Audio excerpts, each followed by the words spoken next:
CFAX Victoria. An iHeart radio station. If it's happening, It's here. CFAX 1070.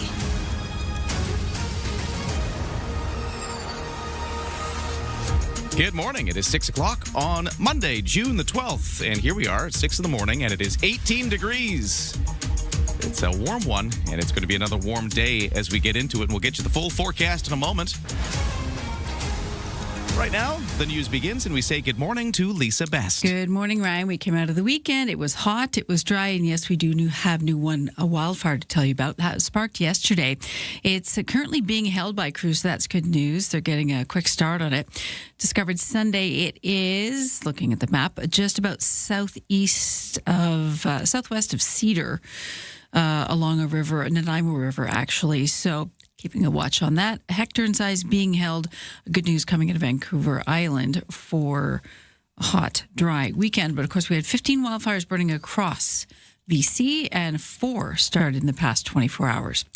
In the Waterway area, residents of 24 rural properties northwest of Pemberton continue to keep watch on the levels of a nearby glacial lake, which is created by a melting glacier. The Squamish-Lillooet Regional District says the properties remain on an evacuation alert first issued June 7th. Experts continue to monitor that temporary lake created by the Place Glacier as it melts. The district says the lake continues. Estimated depth of about 24 meters is about the same as it was June last year when a previous glacial outburst caused flooding in the area. An evacuation alert means that residents, of course, have to be prepared on short notice to leave their homes. The BC Supreme Court, making a ruling on homes in a fashion, found a City of Victoria bylaw meant to restrict overnight camping in some city parks is legit. In its ruling, the court found the bylaw was legislative in nature and falls within a reasonable interpretation of the scope of the city's authority. In other words, they were staying within their lane on making that choice. 3 homeless petitioners sought to quash the bylaw that dealt with overnight sheltering in Irving and Victoria West parks. The petition is dismissed without prejudice to the 3 bringing any action to directly challenge the constitutionality of the bylaws. Starting today, military police will no longer accept criminal code sexual offense complaints ahead of an expected passage of the Liberal government's military justice system reform bill. Bill C-11 will strip the military of its jurisdiction to investigate and prosecute sexual offenses involving Canadian Armed Forces members committed within the country and hand those cases over to the civilian justice system. The legislation follows on past recommendations from 2 former Supreme Court justices, including Louise Arbour, the current Governor General. Arbour concluded in a 2022 report that military members don't trust their own military justice system to handle these cases. Karen Rebo, the Canadian Press. The G7 on this week, it'll focus on the reopening of the Strait of Hormuz. Top of the list of priorities for G7 nations is reopening the strait. France and Britain have a proposal to help with that.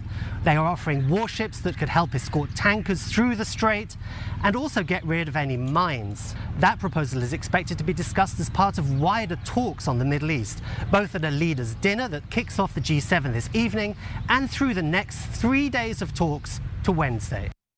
Meanwhile, the U.S. president is touting the, quote, great deal, unquote, that he made with Iran. Trump is claiming it will bring peace and security to the entire region, as well as getting the strait open again. This initial agreement, according to a senior administration official, leads to the dismantling of the Iranian nuclear program, leads to the United States destroying and removing enriched uranium from Iran, calls for inspections to ensure a long-term commitment and that it's long-term enforceable. And Iran gets rewarded economically only if they meet the obligations under the deal.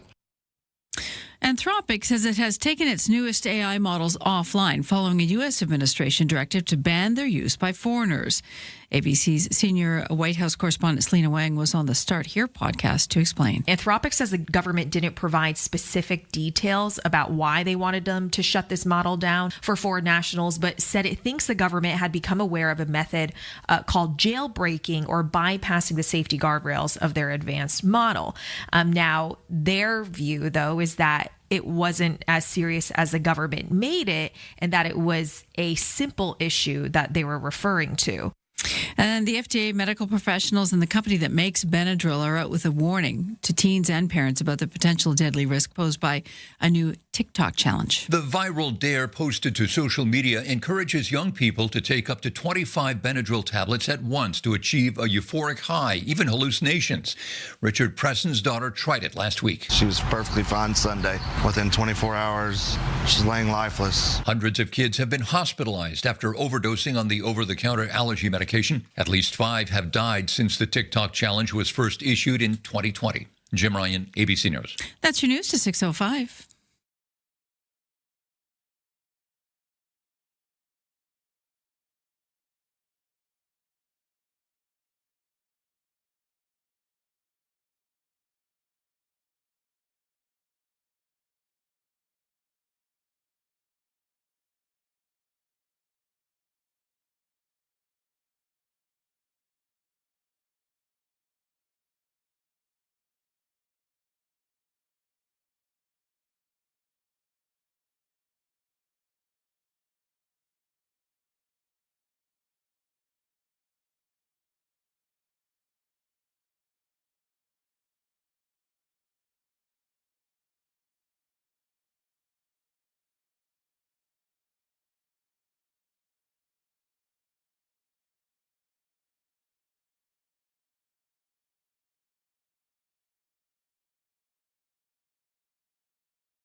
Your CFAX 1070 news poll question this morning. We're asking, do you support ending door-to-door mail delivery, as Canada Post has decided for many addresses? 56% say yes. You can vote at cfax1070.com, also on the iHeartRadio app. I'm Lisa Best, your news time 6:06.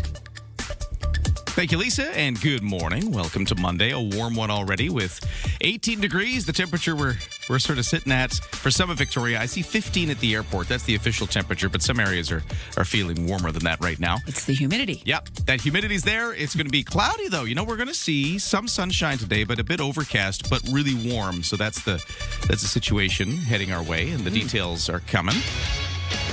But let's get right to sports. And I don't even know where to begin. There's so much sports right now. There's too much sports right now. Crowbar to get it all in. There's never too much sports. Here's the thing. We're going to start with the World Cup, so let's get to it.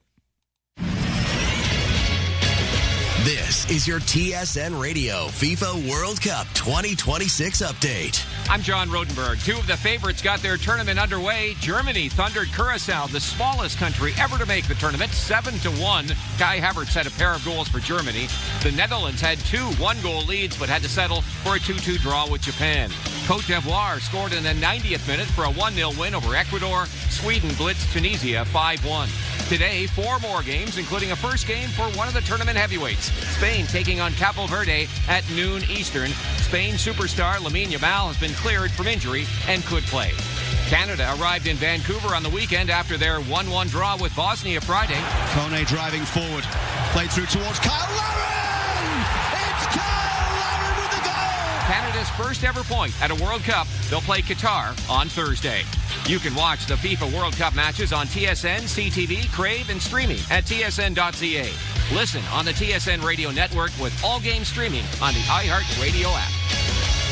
I got to admit, watching Canada get a 1-1 draw, I mean, on paper that doesn't sound exciting, but knowing this was Canada's first ever point at a World Cup, its first ever goal at a World Cup, there was something special about that. Like, it just felt like a giant victory, despite the fact that, you know, again, on paper, 1-1 draw. It was, but for me, learning all about soccer very quickly, I had no idea that it winning a point was such a big deal.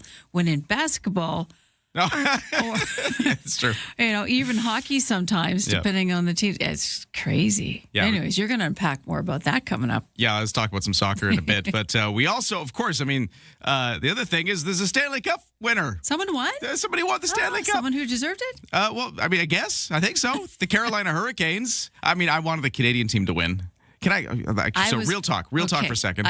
I didn't pay as much attention personally after the Canadian teams were all eliminated. I think we all check out as That's Canadians. How I do it. And, you know, we check out because unless we know a Canadian player on one of the U.S. teams, it's hard to... Because you're crestfallen, it's Canada, and, you know, it just... We're weeded out, and suddenly we're back to the U.S. It's like, okay. So it's hard to stay invested. But I was vying for the Hurricanes. Good. Well, there you got your team. Well, because a 20-year drought. Yeah. I just thought that was fair. Yeah, Carolina Hurricanes. Fair. Yeah, they win their first Stanley Cup championship in 20 years, and they did it by beating the Vegas Golden Knights yesterday 3-0. And Hurricanes' 37-year-old captain, Jordan Staal, won the Conn Smythe Trophy for playoff MVP. And he said that he's always believed in what the team was working towards. And MVP is a great topper to all of that. An amazing feeling to be able to build something like that, and top it all off with this is, it's an absolute dream come true. And now let's just talk quickly about some local sports. We had in soccer, back to soccer for a second, Pacific FC in action yesterday. Still looking for the first win of the season.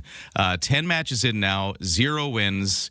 And a loss yesterday to Vancouver FC. 2-1 was the score. So that now puts their season at 0 wins, 3 draws, and 7 losses. And the Victoria Harbour Cats in baseball last night with a 9-1 win over the Springfield Drifters at home here in Victoria. They had a win on Saturday as well, but lost the first one on Friday to the Drifters. So 2-1 was the result of that series for the Victoria Harbour Cats. And that is your sports to 6:11.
Let's do the CFAX 870 traffic and weather, shall we? It is 12 minutes after 6. Right now, no crashes or accidents or major issues like that on the roads. You can text me if I'm wrong at 71010 if you do see something out there. But yeah, all of our major routes right now seem to be in good shape. Starting today, Cook Street closed between Pandora and Mason. It's a 24/7 closure, and it's going to last about a week. Crews are doing some underground utility work there, so this is going to be a big one. Cook Street again closed between Pandora and Mason for the week. And then at the BC Ferries, we've got 7 o'clock sailing coming up with lots of vehicle deck space left. And now to the weather forecast, because there's lots going on here. Today's the last day of the heat. We are expecting increasing clouds through the day, but there could be a few sunny breaks still. But, a bit more overcast compared to the weekend. We will start to see a bit of wind blowing off the Juan de Fuca Strait as well. So that's going to start to creep in as we start to leave the heat. But it's still with us today. We're going to have a high of 26. A humidex of 28, so still feeling very warm, just like it did yesterday. But again, that wind kind of moderating things if you're by the Juan de Fuca Strait. Tonight, lows down to 14 degrees.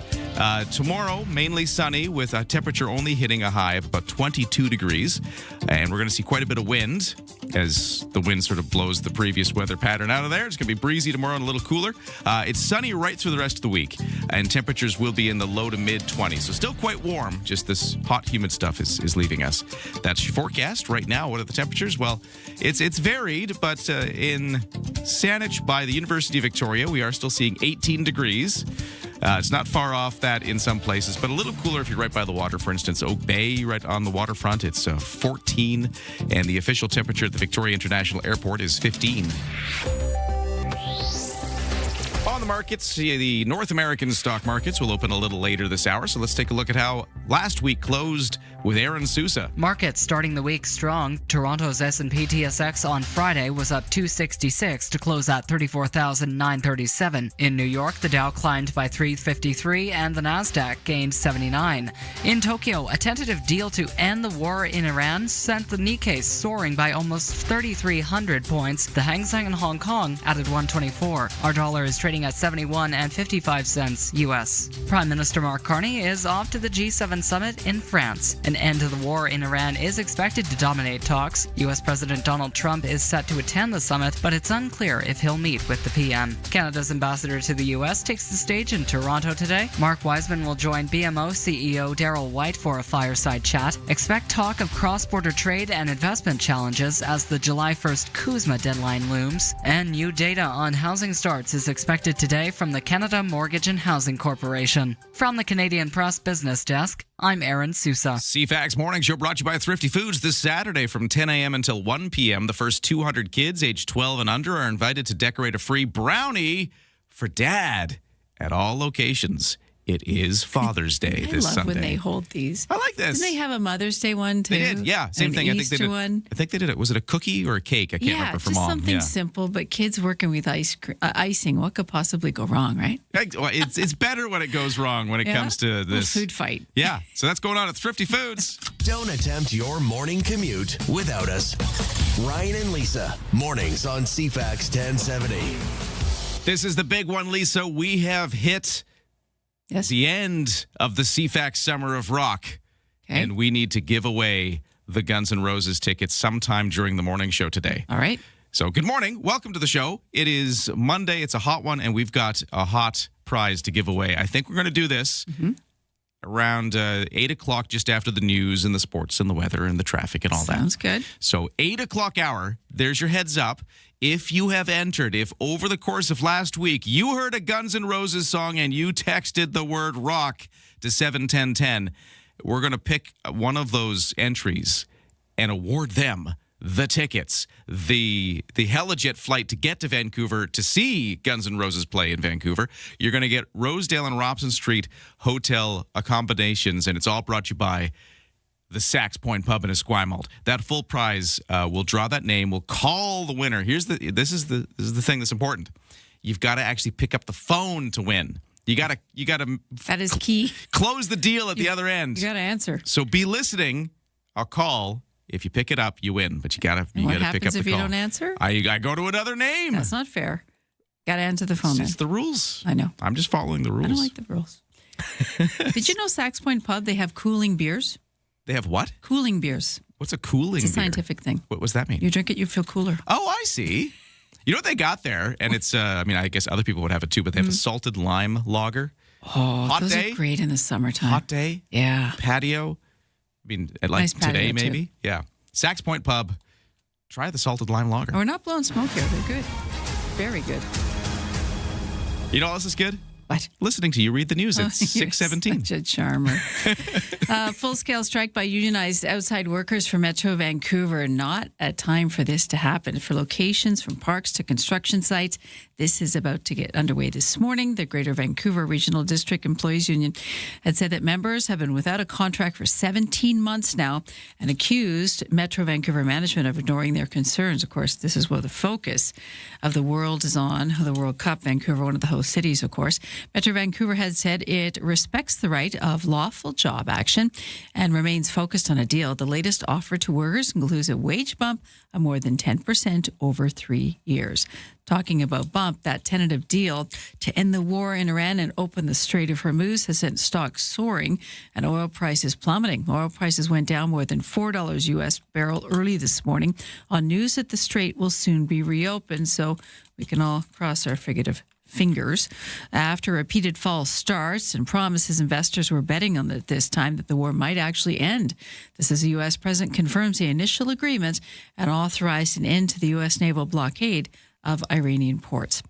And the Prime Minister is heading to France today for the G7 summit. He was over there earlier, too, setting the stage for himself. He is set to meet with the President of the European Council, as well as the European Commission, before attending a working dinner on geopolitical and economic issues. The U.S. president also expected to attend the summit, which comes one day after he announced an agreement that has been reached to end the conflict in Iran, the conflict that the U.S. and Israel started. That is your news to 6:19. Thank you, Lisa. Coming up next, we are going to be talking about an event that's coming up in Victoria. And I've lost my notes here. Gone away. It's They've Monday. Gone away. Well, It's a Monday I'm getting a case of the Mondays. That's what's happening here. We're going to be learning about this event. The executive director of the Island Prostate Center is going to be talking about the Father's Day walk and run that's coming up. Obviously, like I mentioned earlier, Father's Day is on the way, and that's a good chance to think about things like this prostate health. So let's get into that in just a moment after traffic and weather.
CFAX activity, traffic, and weather at 6:22. I want to actually start with the weather because we got another hot day today. Increasing clouds, but some sunny breaks is sort of what's in store. We're going to see the mugginess back with a humidex of 28, so feeling like 28 in the mugginess, highs of 26 otherwise. We are starting to see some wind blow off the Juan de Fuca Strait, though, today, a little more so maybe than the last couple of days, which will moderate things if you're by the Juan de Fuca Strait where the wind's blowing. A few clouds overnight, lows down to 14, and then we're kind of out of the heat. Today's the last day of it. We're going to see that transition tomorrow with a fairly gusty wind off the water, blowing the weather pattern out. We'll see mainly sunny skies, though, and highs of 22. Then the rest of the week is all sunny with temperatures in the low to mid-20s, so it's still very warm. I think just some of this real hot mugginess that we've seen over the last couple of days, that situation is leaving, but still warm and sunny for the rest of the week. And right now it is an example of that. It's still quite warm. Right now I'm looking at 15 degrees at Swan Lake in Saanich, and in Langford right now it's 17 degrees. Thanks for starting your day with us.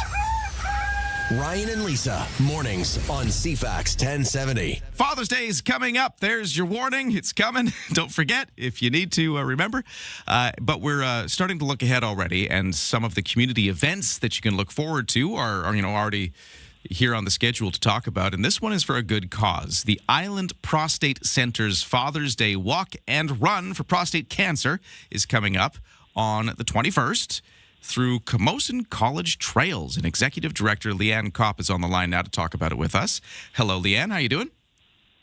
Good morning. I'm great. Thanks for having me. Great to talk to you about this. Can you introduce the Island Prostate Center to us first off and what it does for people in the community? Absolutely. Island Prostate Center, we're a not-for-profit organization that supports men and their families who have been diagnosed with prostate cancer here on Vancouver Island. We are a small but mighty organization that, in a healthcare system that can be isolating and confusing, the programs that we run are in conjunction with, your healthcare provider. No referral is needed to our organization, but one of the flagship programs of our organization is that when you're diagnosed, you have a lot of questions, concerns, and you don't get a lot of time with your doctor. So this is where we come in. We have the opportunity to, through our Nurse Navigator program, support these patients, give them education, give them all the information that they need to make a right treatment decision for them, and then support them from diagnosis all the way through recovery, through support from our Nurse Navigator program, but we also run nutrition programs, exercise programs. Again, gaps in the healthcare system is what we're trying to fill and just be a big support for men and their families. 1 in 8 men are diagnosed in our community, so you know that there's a lot of people who are impacted by this disease, and we are here to help. That's so cool. But why does prostate cancer specifically require, something different than a different cancer? That's a great question. Our organization was started 25 years ago by 2 doctors who saw the rise of prostate cancer and what that was going to be looking like in our current healthcare system. And just because of the aging population of the island and the age demographic of people impacted by this disease, there are a lot of people who need the support and care with this disease because prostate cancer is the most diagnosed cancer in men. And it's great that we here on the island have this unique organization that is not unlike any other organization across this country, and that we are able to play a partner in care because of all. We see over 600 people through our door who are newly diagnosed or going through treatment every year through the center, and those numbers just continue to rise. So you can see that there's a great need for our organization here on Vancouver Island for sure. So for men, prostate cancer, that's the big one here on the island. That is the big one. Well, anywhere actually. Yeah, prostate cancer, across the world is the number one right now for men for sure. There's the need, there's the importance, and then this weekend we've got the Island Prostate Center's Father's Day Walk and Run. Talk about what the event is like. Absolutely. This event has been going on for 23 years, so it's become a family favorite for so many families in our community, and it really and truly is a family event. It is taking place in Camosun College. Through the trails there, we have a 3K and a 5K walk run. It's not competitive event at all. It is just a really nice morning. It starts at 10 and we're wrapped up by noon, so it's not impacting a huge part of your Father's Day activities. But it really is a great way to come together and honor those men who have gone through prostate cancer or going through prostate cancer, because there's a lot of people who just wants to support, people who they know have gone through this disease. It's a walk run. There's a pancake breakfast, lots of kids' activities and entertainment, and all of the money that's raised through this event supports Island Prostate Center. We don't get any government funding to support the work that we do. So community events like this are so vital to continue the support that we offer into our community. And is it one of those things where you get people pledge to you to, I'm going to do this walk run, give me some donations, and off they go to the Island Prostate Center? Is that how the fundraising works? That's exactly how it works. Okay. So if you register, and there's still lots of time to register, you can just go to our website, which is Island Prostate Center, and it's CENTRE.com, and you can register. And then when you register, you get your own fundraising pledging page, just like you mentioned, and people then can support you. But even if you're not able to participate on Father's Day, every bit of donation helps to support the programs that we provide. And it's at Camosun College? That's where the event will be taking place? Is that interurban campus? That's right, at the interurban campus, and there'll be lots of signage and lots of volunteers, so no one gets lost. We'll show you the right way of where you're going when you get onto site. Cool. That's coming up this weekend for Father's Day, and I'll say a couple of other things. If you're wondering, the trails through the interurban campus, you got a 3K option or a 5K option, and you can bring your dog, right? Absolutely. Yeah. The furry friends of all families are also welcome. The trails are completely accessible, so wheelchairs, strollers, everyone is included in this family event for sure. Amazing. Thank you so much for telling us all about this. Good luck with the event, and thank you for what you do with the Island Prostate Center. Leanne Kopp, Executive Director. One more time, the website, if people want to go check this out. Sure. It's www.islandprostatecenter.com. Cheers. Thanks for joining us. Thank you so much. All right, we'll take a quick break. We got your traffic and weather coming up with what's going on. The roads are clear, but the weather's hot. And Lisa's got your 6:30 news all next. Developing political story, a big doozy. Vashi Capellos. What started as a dull day is anything but. The top newsmakers. Your go-to political debrief. Daily.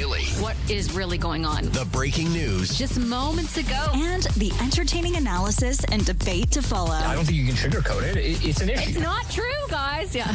Vashi Capellos. There is a greater plan here. Vashi Capellos. Weekdays 9 a.m. to 11. Bigger picture politically, which is on CFAX 1070.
CFAX Victoria. An iHeart radio station.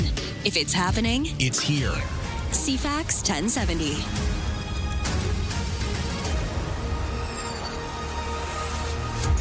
Good morning. It's 6:31 on Monday, June 15th, and we've got 15 degrees as the official temperature at the airport. Even warmer for some parts of Victoria right now as the heat continues. A full forecast coming up, but right now the news begins. We say good morning to Lisa Best. Good morning. Thank you, Ryan. After spending the weekend in Ireland for a visit to his ancestral home, Prime Minister Mark Carney now off to France for the G7. CTV's Michael Couture is traveling with the Prime Minister. During his two-day visit, Carney tried to deepen economic ties with Ireland. While the Conservatives aren't criticizing the trip, they are lamenting what they call the lack of results. He's been jetting around the world without negotiating a single new free trade agreement with any country anywhere on planet Earth. Like making it simpler to do business in Ireland, in Europe, we create enormous opportunity for Canadian jobs. Economic cooperation will be part of the G7 Leaders Summit over the next 3 days. However, it seems unlikely that CUSMA will be discussed by the Prime Minister and President Donald Trump. Well, we're starting with the details. A major step towards the end of the war in the Middle East. There's word the U.S. and Iran have now reached an initial agreement to end the conflict and also reopen the Strait of Hormuz. Donald Trump is calling it a great deal and says it will bring peace and security to the whole region. ABC's Karen Huff has the latest details from Washington, D.C. Trump saying that he ordered the immediate removal of the United States naval blockade on Iranian ports. He says the strait will reopen entirely and toll-free after the deal is signed later this week, saying, "Ships of the world, start your engines. Let the oil flow." Iranian officials confirming the deal, which is set to be signed in Switzerland on Friday. Vice President J.D. Vance is expected to attend. Here's Vance on the topic. If they continue to try to rebuild their nuclear program, this deal ensures they will never have the resources in order to do that. On the other hand, if the Iranians are willing to give a long-term commitment, along with proper verification to giving up that nuclear weapon, we're willing to welcome them into the world economy, to lift some sanctions, and to turn over a new leaf in that relationship. A joint statement on the deal from Canada, France, Germany, Italy, and the UK calls it a diplomatic breakthrough and a moment of opportunity to restore regional stability. In reaction to the word on this deal, of course, oil prices have fallen to a 3-month low, so possibly we'll see a change at the pumps. We can expect that possibly this week sometime locally. Prices this morning haven't moved much, around $1.99 a litre for regular. The UK is banning social media for children under the age of 16, something Canada just did. Prime Minister Keir Starmer in that country announcing today that he believes big tech is fully capable of making great products while also protecting our children. The innovation is incredible in AI and what is going on. Don't tell me that it's impossible for those innovators, those people who are brilliant at technology, to devise the ways to protect our children, and I think we should. Anthropic says it has taken its newest AI models offline following a U.S. administration directive to ban the use by foreigners. ABC News White House correspondent Selena Wang was on the Start Here podcast to explain. It was just days ago that Anthropic rolled out this highly anticipated model, their most powerful one ever, a whole new tier they've named Mythos Class, with a public-facing version called Fable 5. But then on Friday, Anthropic says the U.S. government stepped in, that the government issued what's called an export control directive, telling Anthropic it couldn't let any foreign national access these new models, citing national security, but not giving detail on what those concerns were, according to Anthropic. And that is your news to 6:35.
Your CFAX 1070 news poll question this morning. We're asking if you support Canada Post ending door-to-door mail delivery for many addresses. 56% say yes. You can vote now at cfax1070.com and also on the iHeartRadio app. I'm Lisa Bastian, News Time, 6:36. Hey, thank you, Lisa. We have a hot one again today. It's already about 15 degrees or warmer, depending on where you are in Victoria, and it's going to eventually hit a high of 26 with a humidex of 28. Full details to come. It's the last day of the heat, though. So Stanley Cup playoffs, they're over. We got a winner in all of this. The Carolina Hurricanes win their first Stanley Cup championship in 20 years, beating the Vegas Golden Knights 3-0, taking the best-of-7 championship showdown 4-2 by winning 3 in a row after trailing the series 2-1. Now, earlier in the show, I was mentioning, I didn't know who to cheer for here because, I was cheering for the Canadian teams, and then there was no Canadian teams. Right. But I had a text message, and I think they make an excellent point. Okay. The Hurricanes are coached by Rod Brind'Amour. Okay. Who is from Campbell River, at least partially. He spent some of his time growing up on the island. So, Matt, thank you for reminding me of that. So I'm going to just now, after the fact, hitch my wagon to the Carolina Hurricanes. How's that? Yeah, is nothing that wrong fair? with that. Well, is that nothing wrong with that? You want to be at the party, don't you? Yeah, exactly. So Rod Brind'Amour, Campbell River guy, and the Hurricanes coach says he's very local. Says he's proud of Jordan Staal, by the way, because he not only won the Stanley Cup but also was named playoff MVP. I'm proud that he was able to do that in front of the whole hockey world, and everyone got to see now what I've known forever, what kind of player he is, but a leader. We're not hosting that without him. It's just not even close. And of course, Brind'Amour also captained Carolina to its 2006 title, the last time 20 years ago it won the Cup. So kind of a fun full circle there. What's going on in the rest of the sports? Well, there are 4 World Cup matches on today's schedule, all of which are being played in the United States. Although it was cool to see BC Place Stadium on Saturday with the Aussies. Anyways, Belgium and Egypt play in Seattle today. Iran squares off with New Zealand in Inglewood, California. Spain and Cape Verde play in Atlanta, and Saudi Arabia and Uruguay meet in Miami. Canada plays our next match against Qatar on Thursday in Vancouver. So that's the World Cup of soccer. Let me tell you about local soccer. They still haven't got the win. Pacific FC taking on Vancouver FC yesterday. It was a 2-1 win for Vancouver. And with that, after 10 matches now, Pacific FC still looking for that first win of the season. In local baseball, Victoria Harper Cats spent 3 games hosting the Springfield Drifters. Last night in the final game, it was a 9-1 win for Victoria. Harper Cats also winning on Saturday, although it took 10 innings to do it. And on Friday, the Springfield Drifters had the win. So that, by the way, was an 18-9 win for the Drifters on Friday. But the Harper Cats got the other 2 and take the series overall. Next up for the Harper Cats, they will be taking on the Redmond Dudes tomorrow. There you go. That's your sports to 6:39. And by the way, the whole morning show brought to you by Bluebird Cabs. Need a cab? Download the Bluebird Cabs app at Bluebird Cabs LTD. They're proudly local and Canadian owned and run since 1946.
CFAX activity, traffic, and weather. One thing that will be a bit of an issue on the roads today and all this week is another construction thing happening. Cook Street between Pandora and Mason, so that stretch is going to be closed 24/7 for about a week starting today. There's also a sign up, Yeah. the electronic sign up on Cook Street saying from the 15th, which is today, for the next 10 days that southbound Cook is closed too. Oh, this is a different one. That's the one portion at, of it. that's Beta Hillside, right? Right. So they're still working on that. The lines aren't even down on the roads, and they're slowly putting the bike lanes in. So be aware of that too. That's going to squeeze again. Yeah, and so what they're doing there is the bike lane concrete. Right. I think that's going They in got today. some of it up, but not all. Yeah, so that's going to be happening today and for the next few days, like you said. It starts at 7, they say. So right now, at this very moment, you're okay, but come 7 o'clock, southbound on Cook Street closed from Beta Hillside. So that means squeezes to one lane either direction? We're thinking? So, yeah, I think so. North yeah. and south, yeah, they're both on the other side. So it'll be tight through there again. And there's no lines on the road. So I went through it yesterday on the bike. And so it's just a little weird because you've really got to pick your path properly. So just be aware. Basically just Cook Street all over the place. It's just Tell us what street isn't under construction. That's true, yeah. It's easier. That'll be a faster traffic outlook. Okay, but that's Cook Street today in construction. But the good news is no crashes or any problems like that to tell you about right now on the commute. So we do have no sailing waits at BC Ferries either. It's fine for 7. Lots of vehicle deck space left. And in the weather forecast, you're looking at a day that's going to be a mix of sun and cloud, but hot, humid in the midst of it. A high of 26, a little cooler by the water. We're going to get some wind off the Juan de Fuca Strait, maybe a little more so than the last couple of days. So that'll moderate things if you're right by the water or if you're, in the western parts of the capital region. But the humidex of 28 is going to make it feel quite a bit warmer in the humidity like we've had for the past couple of days. But it's the last day of it because it's going to go down to 14 tonight with the wind kind of blowing things out. Mainly sunny tomorrow, but quite gusty. Highs only to 22 degrees, cooler by the water. And then we're just settling into a sunny week with temperatures in the low to mid 20s. So a bit cooler, but still quite warm. That's perfect, actually. Yeah. That's doable. A bit more moderate. It was a bit toasty on the weekend. I was quite fond of it. Me too. Because But- I knew it was going to be short-lived. But if you had to do anything like physical out there, it was going to be kind of warm. Guilty as charged. Which you did. 250K on a bike. Oh, yes. We were human popsicles. And you got to wear all the gear, too. You do. Yeah. Yeah. Cover Well, up. Good on you. Well, let's do this. Let's take a look at the business news now. We're awaiting the first numbers from North American stock markets as things just open up, but I can tell you that on Friday, big gains for everything. S&P TSX up 266 points in Toronto to 34,937, so that was the close on Friday. Yeah, for the Dow in New York, it was up 353 to 51,202. The Canadian dollar at 71.5 cents U.S. in overseas trading. In the kitchen, in the car, and at the office. Ryan and Lisa, mornings on CFAX 1070. Take us with you. Listen live on the free iHeartRadio app. Oh, and here on a warm Monday, it's time to do this. Getting into the garden. This ought to be good. It's very creative. With Ryan and Lisa. Wow. Yes, love this time of day as we get into the garden with Fiona Hammersley Chambers. Fiona, how's it going? It's going. We're harvesting seed crops. Suddenly, here we are. Yeah, it's already, I mean, it feels like it. Man, with the heat, it is certainly summer already. Things are going. And we're going to talk heat, actually, as one of our big topics. How to beat the heat in the garden is something we're going to be discussing coming up. So stand by for that. But, Fiona, can we run something by you a little unorthodox? One of our big news stories last week had to do with kind of gardening and urban farming. In fact, it's the city of Victoria just exploring or talking about this idea of, could we put garden plots on the roof of the Johnson Street Parkade? And we had a few text messages last week with people saying, like, does that even make sense? Is that an exposed area? Would that be a good spot to grow things? So we just thought we'd ask your opinion on rooftop gardening on the top of a parkade in downtown Victoria. Ooh, interesting. What do I think about that? I mean, generally, I think more food is good food. I generally think that more people learning how to grow food again or having the opportunity to do that is great. We import so much of our food on Vancouver Island, and we used to be a net exporter.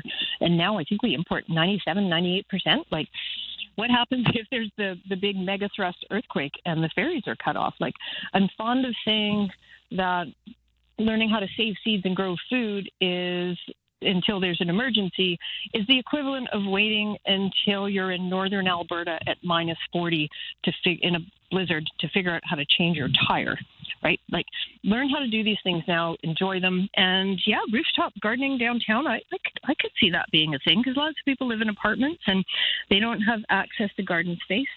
I grew up partly in the UK where people have allotment gardens, and it's a big part of the history. And also the allotment gardens are really close to the center of villages, so you could bike or walk out to them. And we just don't have that same kind of planning here. So, yeah, I think it's kind of a neat idea. I guess the first question people are going to ask is how many parking stalls are going to be lost. 16. 16. Okay. Trade-off. 16 less cars downtown in return for gardening space. I don't drive downtown, so I would say yes. What are the benefits of a space like that? Let's look at that from a plant's perspective. The benefits would be you'd have quite a bit of heat, I would expect, because you've got all that cement structure underneath. For a lot of plants, it's not the daytime high so much as the nighttime low temperatures that really define the success of the crop, especially for those hot season heat-loving crops like peppers. So I think on top of a parkade makes sense from that perspective. Probably less rats on the top of a parkade than down at garden level where it would normally be. Maybe some human people who come and nibble at night. I don't know. What else? What about pests that would be up there? What about seagulls? How would seagulls get into your garden? How would you protect it from things that would come along? Well, we got to leave that there, but thanks for weighing in on the parkade rooftop garden chat. That's been one of the things going on in the news. But hang on, we're got to take our break. Lisa's got our news, but when we come back, let's talk about the heat. It's hot out there. What does that mean in the garden? How do you beat the heat? Fiona Hammersley Chambers, our garden guru, is here, and she's back in a moment. That's right. Good morning. Prime Minister Mark Carney off to eastern France today for the start of the G7 summit. Before leaving Ireland yesterday, Carney says he expects geopolitics to loom large in this week's discussion, even more so now after word of a tentative possible U.S.-Iran peace deal. Carney told reporters he doesn't expect to talk about a CUSMA with the U.S. president, but instead he anticipates conversations to happen on the sidelines of the summit between trade officials of both nations. Starting today, military police will no longer accept criminal code sexual offense complaints ahead of the expected passage of the Liberal government's Military Justice System Reform Bill. Bill C-11 will strip the military of its jurisdiction to investigate and prosecute sexual offenses involving Canadian Armed Forces members committed within the country. Such cases will now be handed over to the civilian justice system. And the U.S. president marked turning 80 by announcing that preliminary agreement to end the war and a UFC cage fighting event on the White House lawn. Trump suggested before the fights that the deal with Tehran means the U.S. will lift its blockade, the strait will reopen. However, crucial details remain unresolved. The UFC event, which was also part of the 250th anniversary of the Declaration of Independence in that country, featured 7 fights and thousands of spectators. That's your news to 6:49. We're talking about gardening in the heat with Fiona, and we're back in just a moment after traffic and weather. An iHeartRadio experience. You and a pal in Montreal and Oshiaga with 4 nights at Residence Inn downtown Montreal. Flights from Porter Airlines, 2 weekend gold tickets, and $1,000 cash. Please welcome Lord, Zara Larson, T. McRae, Somber, 21 Pilots, and more. Download iHeartRadio. Listen to this station for 10 minutes and enter to win Oshiaga 2026. Every day you listen is another chance to win.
CFAX activity, traffic, and weather. It is 6:51 on a Monday morning. Things are looking pretty calm out there when it comes to crashes, accidents, anything causing trouble. So if you see anything, let me know. But right now, I got nothing to report. For the BC Ferries, Swartz Bay to Swassen, 7 o'clock sailing is coming up, and there's lots of vehicle deck space left, so no sailing waits. And then in the weather forecast, it's the last of the big heat event that we've had for the past couple of days. It's kind of with us again today with a humidex of 28, so feeling like 28 in the humidity, a high of 26 otherwise, and cooler by the water. We're going to start to see some wind off the Juantafuca Strait today, but more so that'll moderate things a little bit. And we'll see quite a bit of cloud in the day. Even though it's quite warm, we'll see some overcast conditions. Then it all starts to clear out tonight. A few clouds with lows to 11, bit of wind blowing. Tomorrow, mainly sunny, still windy, highs of 22, so quite cooler. And then we settle into just sunshine and temperatures in the low to mid-20s for the rest of the week. So it's still very summery ahead of us. Just the real muggy heat that we've been in for the last couple of days will be over after today. Ryan and Lisa. Mornings on CFAX 1070. Remember, you have us in the palm of your hand. For listeners on the go, listen live on the free iHeartRadio app. Let's get back into the garden with Fiona Hammersley Chambers from A Chosen Farm, joining us as she often does on a Monday. And Fiona, the thing on everybody's minds, of course, is how warm it is. Beautiful weekend. We got more heat today. How's that going for you? Well, it's always a bit tough. We watch the weather report like other people watch the hockey scores. So, we had a bit of fair warning about what's coming down the pipe. Spent a lot of last week really trying to finish the transplanting in the field garden, getting the irrigation lines down, testing them to make sure they're working and there aren't very many holes. And we like to call it the irritation. And then just mulching. We're using a lot of mulch right now. And then we also, this is a good trick for folks in their gardens as well. If you know that it's going to be hot, again, water at night, do a deep water like we did, apply some mulch, make sure that your soil is covered as much as you can. And that kind of preparation before the heat hits can be really critical to your plants not being too stressed. So I have potted plants, and they get quite a bit of sun in the afternoon. Beyond the watering, is there any way to protect them? Can they get too much sun? Oh, absolutely they can. So growing stuff in pots can be a challenge, especially, they're talking a lot about this super El Nino that's building. So recommended for pots. You can group your pots together. That will also stop them from getting as hot, because they don't have the same exposed surface area all the way around them. When you're choosing pots for your garden, you can choose some lighter colored ones instead of the black plastic standard ones. If you're growing in terracotta pots, before, like the unglazed ones, before you put anything in that pot, I would recommend getting a tub of Vaseline and smearing that all around the inside so it soaks into the terracotta. What? Oh, really? To stop it from... Well, yeah, because you're basically planting in a giant sponge that pulls moisture out of your pots, which is why you often see cactus and succulents in terracotta pots. But if they're not glazed on the outside, they're not very friendly to a lot of plants, especially through the summer. And they're high maintenance. Who wants to sit there watering for half an hour a day? I do find I have to water a lot more with the unfinished terracotta. So if you can hack it and you've got some fairly established plants in there, you can just tip them out and smear the Vaseline now and then just pop the soil ball back in again. This is why we talk to you, Fiona. Just to randomly every once in a while just drop a, why don't you Vaseline your terracotta pot? That's tip. a hack. That's a hack. Was not expecting that. Can you also put something on top of the soil? Like you said, mulch, but I use like pale colored beach stones and driftwood, things like that. Yeah, that works. I spent a fascinating couple of days in the American Southwest once looking at the traditional dryland farming that people used to do down there pre-contact. And it's amazing. These areas are still there because the stones are pretty resistant and don't really move around. And you can see where people were using flat stones to basically be a mulch around their plants. Cool. I guess you learn to use what you got around. Absolutely. Yeah. And it's not like they're going to go anywhere, right? Mm-hmm. So yeah, it helps with wind. Yeah, it kind of feels like we're in the American South with the weather it is right now. It's hot out there. We're talking about beating the heat in the garden with Fiona Hammersley Chambers from A Chosen Farm. Before we run out of time, final tips for people out there, things you should think about. You mentioned water deeply at night. You've mentioned mulch is always good, or Vaseline on your terracotta pot. What else should we be thinking about? Well, with pots, again, you can group them together. You can move them to a shaded zone, even if it's for a few days while we get the worst of the heat. You can wrap your pots in something like an old sheet or some burlap sacking. And really, if there are plants that are struggling in your pots and you've got a garden space, maybe just plant that plant in the garden and give up on the pot. Well, we'll leave it there, but enjoy the weather, everybody. It's warm, it's lovely, but you got to just think about your plants sometimes in moments like this, and that's why we got you here. Fiona Hammersley Chambers from A Chosen Farm. Check them out. They're in the heart of A Chosen, or they got a website and all that too. And we'll talk again soon, Fiona. Thanks, Ryan. And if I can put a little plug in there, we have plants that are still on the farm stand. Everything is on a super, super sale because we don't want to be watering little plants in little pots. So, yeah, there's some great deals to be had out there. Please come and take them away, and then I don't have to water them. I love it. Fair enough. All right, have a great day. Thank you. Okay, thank you. Bye.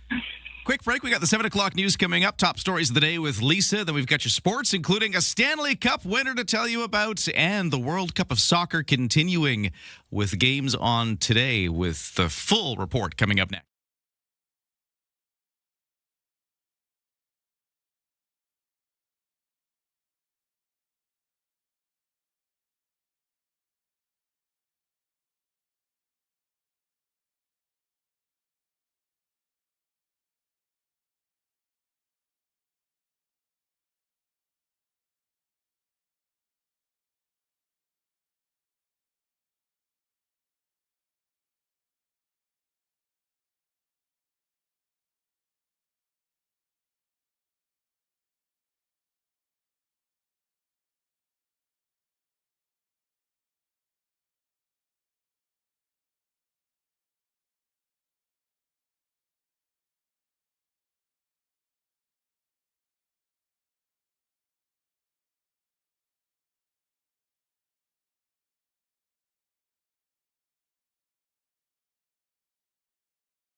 CFAX Victoria, An iHeart radio station. If it's happening, it's here. CFAX 1070.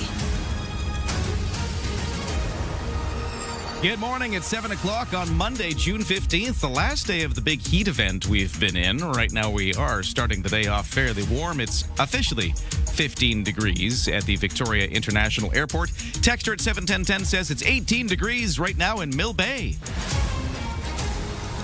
A full forecast to come right now. The news begins, and here is Lisa Best. With all this heat, we have 2 new wildfires sparking on Vancouver Island, both yesterday.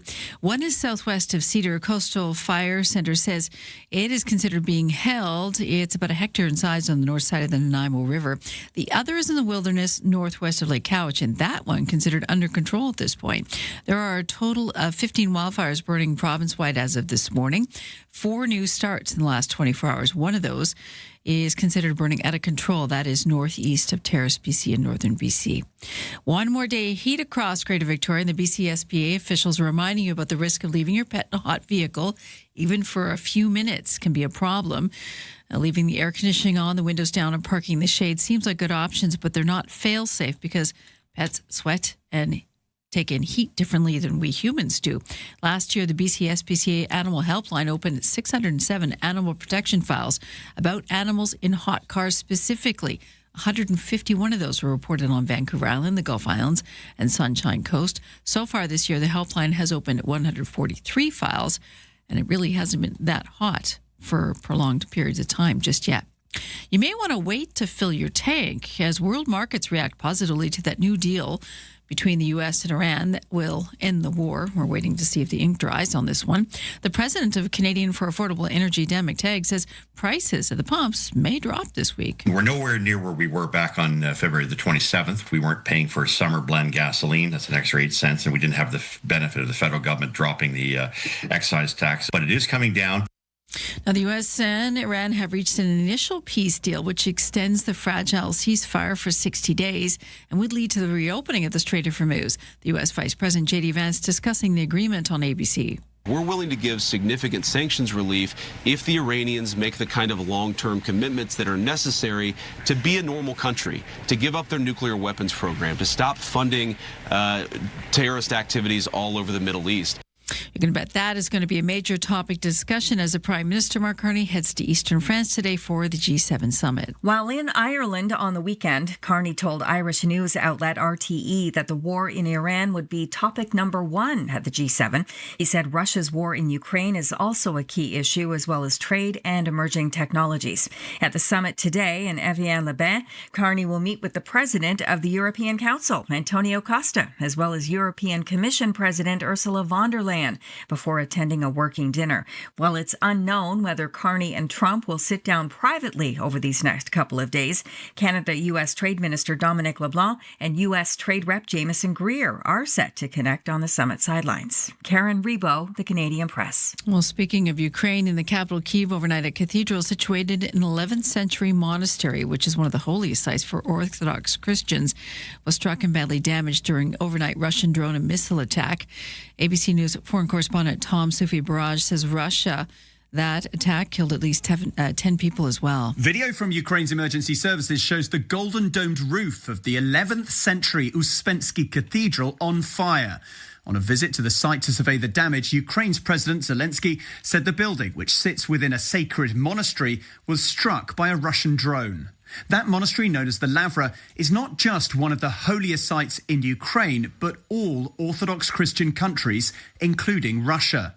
Hours after the attack, Moscow claimed, without evidence, that the building had been hit by an American-made Patriot air defense missile. Tom Sufi Burridge, ABC News, at the Foreign Desk. And something lighter in entertainment news, the latest film from Steven Spielberg is a big winner at the box office. Full disclosure to the whole world. Disclosure Day earned about $44 million this weekend, well ahead of analyst expectations. It was also enough to put Steven Spielberg's alien thriller in the top spot at the box office this weekend. I thought we were having a nice day. Meanwhile, horror fans remain obsessed with Obsession, taking in $19 million for second place. Be back. And in third place, Scary Movie, sliding 70% from its debut last weekend, made $14.5 million. Mike Dubusky, ABC News. That's your CFAX News to 7:05.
Your CFAX 1070 news poll question this morning.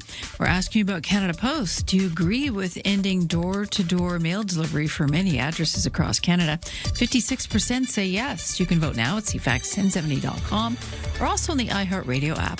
And Lisa, best your news time, 7:06. Thanks, Lisa, and good morning. Welcome to the day. Texter at 71010 says it's 20 degrees at Mill Hill. That's in Langford, where, the overnight temperatures didn't really cool off too much for quite a bit of the region.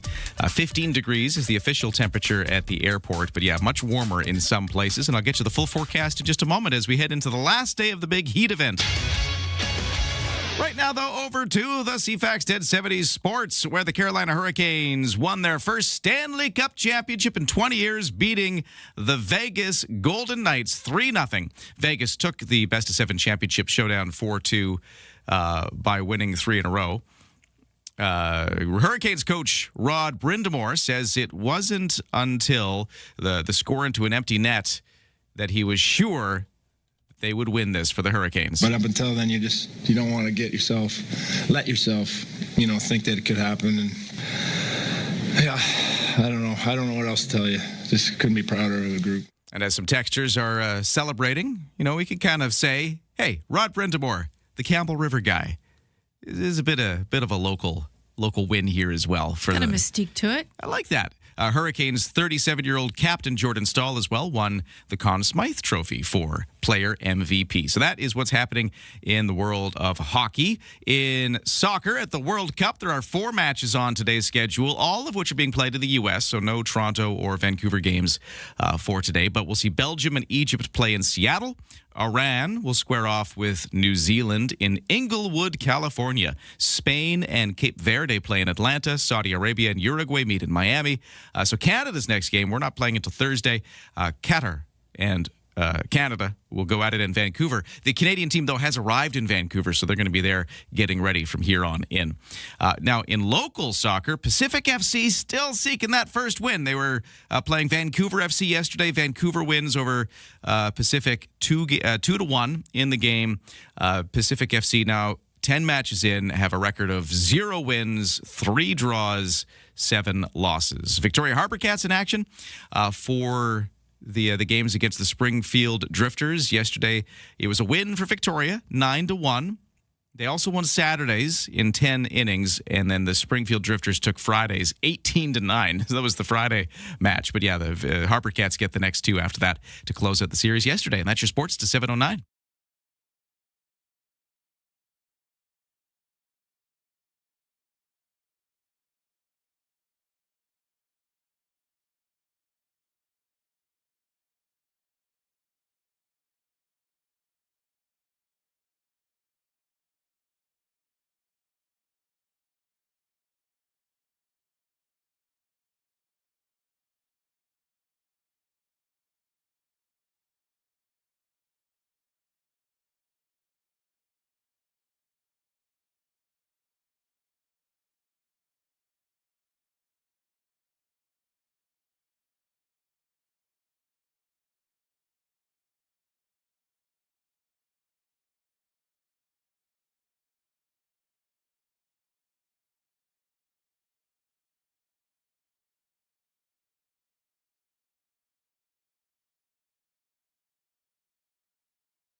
CFAX 10 70 Morning Show brought to you by Thrifty Foods. This Saturday from 10 in the morning until 1 in the afternoon, the first 200 kids aged 12 and under are invited to decorate a free brownie for Dad at all locations because, of course, Father's Day is coming up.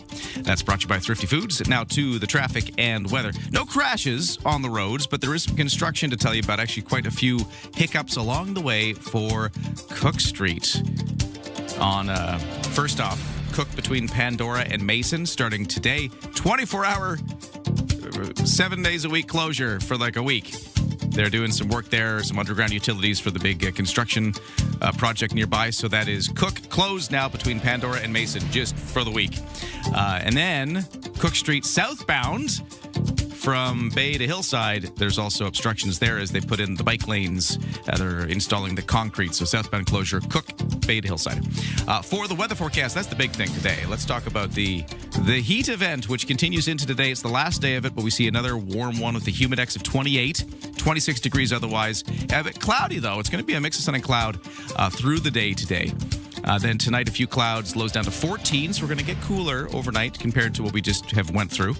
And then tomorrow, it's mainly sunny, but a bit windy off the Juan de Fuca Strait, and the temperatures are much more moderate, down to 22 degrees, but 16 by the water.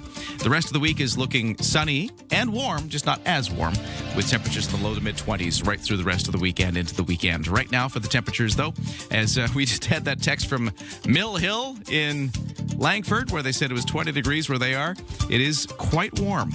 The official temperature now up to 17 degrees at the Victoria International Airport. We've turned around and we've started going up again. First look at the results from North American stock markets on the day. In Toronto, S&P TSX has gained 338 to 35,276. The Dow is up 594 to 51,796. The Nasdaq up 645 to 26,534. We are seeing stocks leaping worldwide and oil prices dropping after the U.S. and Iran reached a tentative deal on their war. So we're seeing that kind of play out on the markets. That crude oil price, for instance, down $4.50 to $80.23 U.S. a barrel, a far cry from the over 100 it was at a while ago. Canadian dollar at 71.5 cents U.S. Ryan and Lisa, mornings on CFAX 1070. Oversleepers, catch all the highlights on the latest audio podcast at CFAX1070.com and on the free iHeartRadio app.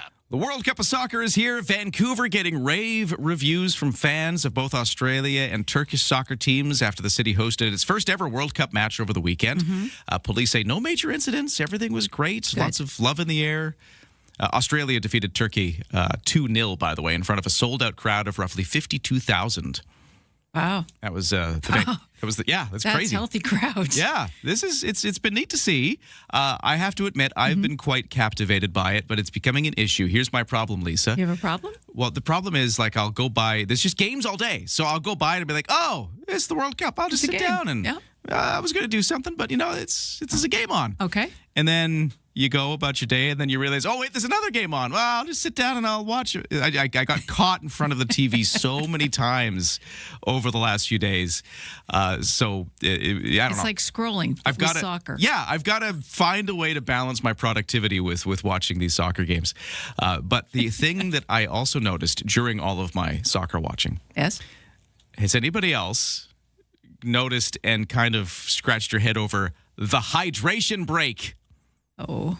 Are you aware of these Steve hydration was having breaks? a moment Friday about that. I'm sure Steve's got some thoughts. What are you talking about, hydration break? So the one thing I love is as you're watching the games, halfway through a half, they will start putting up this big graphic. It's the fact that it's got like a name and it's got a fancy like graphic that shows up on the screen. Yes. Hydration break. And then you go to a commercial for 3 minutes. Oh. So in theory, I was looking into this. I was like, what? Like, I've never seen this before in soccer. I've watched soccer before. There's no hydration break. I've never seen that in What games. is this? What is this? Okay. Because usually soccer, you play for 45 minutes plus stoppage time straight. There's no stopping. And then These you have your guys half. are super fit. Then you have your half, and then you play another 45 minutes straight with no stopping. There's no break. Well, I guess what's happened is FIFA, this is an official thing, FIFA itself mandated the 3-minute hydration break midway through each half in all of its games as a health thing.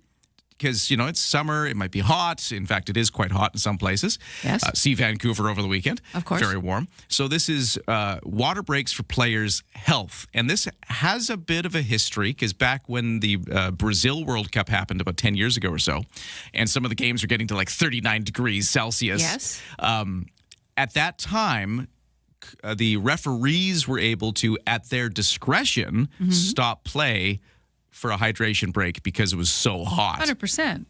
And I guess building on that has led now to this mandated 3 minutes per half. But the thing is, it's mandated regardless of whether it's actually hot out, regardless of whether this is one of those like enclosed climate-controlled stadiums, of which there are some. Yeah.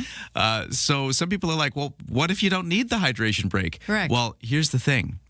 Is this just an excuse for a commercial break? No. I wonder. You think? Well, yes. I mean, you're being facetious, I know, but I couldn't help but saying, like, this is just North American television networks finding a way to squeeze a commercial break into here, because that's one of the problems with soccer is there's not a lot of places to put a commercial break in, and you're trying to sell advertising. I was also looking into this. So this obviously, is all new here. Yeah. Obviously, if you're watching it on our local TV networks, you get the commercial break. Apparently, though, some of the other parts of the world are so offended by this that they refuse to take a commercial break, and they just keep playing whatever's going on, and they're just talking about like, oh, they're doing a huddle, they're talking about this, they recap things in the game. So they just okay. They because if Europe, say in Europe and in like I think the Telemundo Spanish broadcast, yeah, I'd be mad about that. All of those they don't take a commercial break, they refuse, and it's a big thing apparently. Gate. There's a big there is this hydration break gate going on in the world of soccer. It rolls right off the tongue, doesn't it? It so does. But that's my well, we like to think it's these games are built on team spirit and fan appreciation, but really it's advertising. Advertising is a huge part of it. And so, I don't know, maybe the players don't mind the break. You'd have to ask the players, too. The teams, how they feel about it. If they don't want it, then fine. But if they do need, there's a lot of emotion that goes into soccer on the field, I notice. I find even sometimes more so than other sports, definitely more than baseball, players get pretty heated. And what's with the falling down my ankle hurt and suddenly my foot's falling off? Oh, well, that's just classic soccer. I've never I saw that Friday and I was a little dismayed. A little it's like, bit. You were super fit. Get up. I saw the fall. I can take that hit. You're fine. Get up. You know, if I can take that hit, you certainly can. I just, yeah. Between that and the hydration breaks. But I'm with you. I'm learning a lot more about the game than I ever have. And I know maybe I'm late to the party here, but I am Canadian, and hockey and baseball are pretty much number one for me. And it's very interesting. And all the trappings around it are very interesting too. Not unlike golf, same thing. When you get to that upper echelon, it's wild. And the amount of money you want to spend, well, Steve will talk about that later this week because he's going to a game. We got to get sports guy Steve in here. I'm going to try to get him on tomorrow. We can ask him about his trip, which he's going to go see the Canadian game in Vancouver. Correct. And he can give us his take on hydration breaks. Can't wait.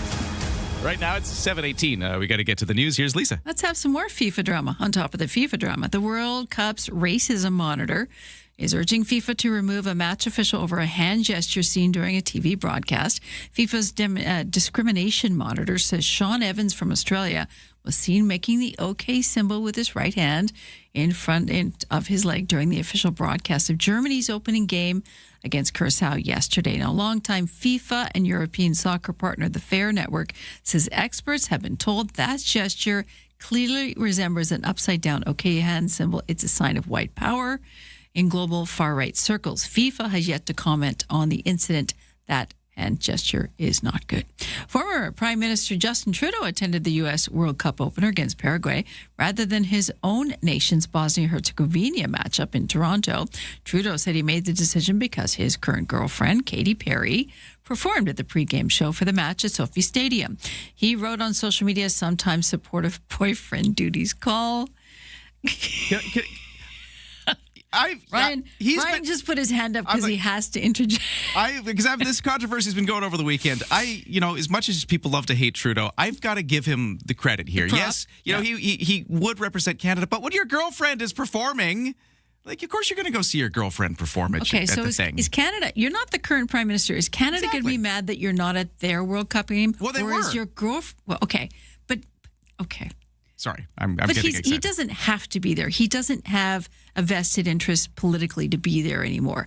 But is your girlfriend going to be really mad? Yes. Or are you going to be in the doghouse? Exactly. He would have been in the doghouse. Yes, exactly. So he was doing the right thing for him. And sometimes, personally, that's what you do. He doesn't have to do it professionally anymore. If he wants to take her water skiing or surfing in Tofino, he can. No one's the wiser. Yeah. At least they're not chasing him down the beach anymore. Anyways, he did include an emoji of the Canadian flag to show you go. We know he's on board. Like him or not, he's for Canada. Whether you agree with his policies or not, that's up to you. Anyway, another thing that happened, the Kennedy Center does not have the U.S. president's name on it anymore. The word came on the weekend from the executive director of the Performing Arts Center. Matt Flocka made the declaration in a court filing that the federal judge had ordered the removal of Trump's name off of it. It was unclear when the tarp would be removed to reveal the original lettering that, of course, has endured for decades, which is the John F. Kennedy Memorial Center for the Performing Arts, which has always been. A reporter was able to peer through the tarp and saw the lettering spelling Trump's name was no longer on the building. So, change is afoot in the U.S. as well. That's your news to 721. Okay, I was ranting about hydration breaks during these World Cup soccer games. Here are a few texts from listeners at 71010. This texter says, "Good morning, Ryan and Lisa. I wonder if the 3-minute hydration break is a polite way for the players to get rid of some hydration." Well, how often do they take the hydration breaks? Well, it's twice. So there's like... I don't know how that works when a player... Where do they go? Well, they got a half. Do they Anyways, I never thought of that. Think about it. This texter at 71010 says, there was an Island Youth A Cup soccer final this past weekend. All games had hydration breaks in the first and second halves. But those games... civilized. Yeah, that was Dave in Esquimalt. Yeah. This texter says, hydration break hydration break is a break for players to drink. Running 45 minutes is not a joke. No, yeah, I get you. I mean, it makes sense in a way, but like historically, soccer's never had that, and they've managed fine until now. Right. This texter at 71010 wants to get in on the Trudeau talk. Does Trudeau not still get a pretty hefty pension by Canadian taxpayers? Yeah. So go to the Canadian game, pal, They says all the texter. do. They all do. It's, yes. And this everyone texture, And this texture says Katy Perry was wearing a Canada and USA pin on her costume while she performed. I like that. So she represented both. Okay. And then this texture says a lot of Canadians have the big hate for Mr. Trudeau. So why do they care? They want to have their cake and eat it. So lots of people weighing in on Yeah, you don't want Trudeau him there, gate. so it's kind of a double-edged sword, isn't it? Yeah. Yeah, politics. You never win. You can text us at 71010, join the conversation, but I just realized we were super late to get to our traffic and weather and talk about the fact that coming up, we of course have Father's Day on the weekend ahead of us, and fishing is something that a lot of people will do, dads and the kids. Let's talk about the Father's Day festivities that are coming up to do with fishing this weekend locally.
CFAX 870 traffic and weather. It is 7:25. No crashes, no accidents, no major problems on the roads, no waits at BC Ferries. And the weather, it's hot again today, humid, and a high of 26 degrees. A humidex of 28. Right now, 17 degrees is the official temperature, but we're already quite a bit warmer than that in some places. We're running around 20 degrees here. It's 7:25 in the morning. Ryan and Lisa are ready when you are. Good morning. Day or night, find the highlights under latest audio at cfax1070.com and on the free iHeartRadio app.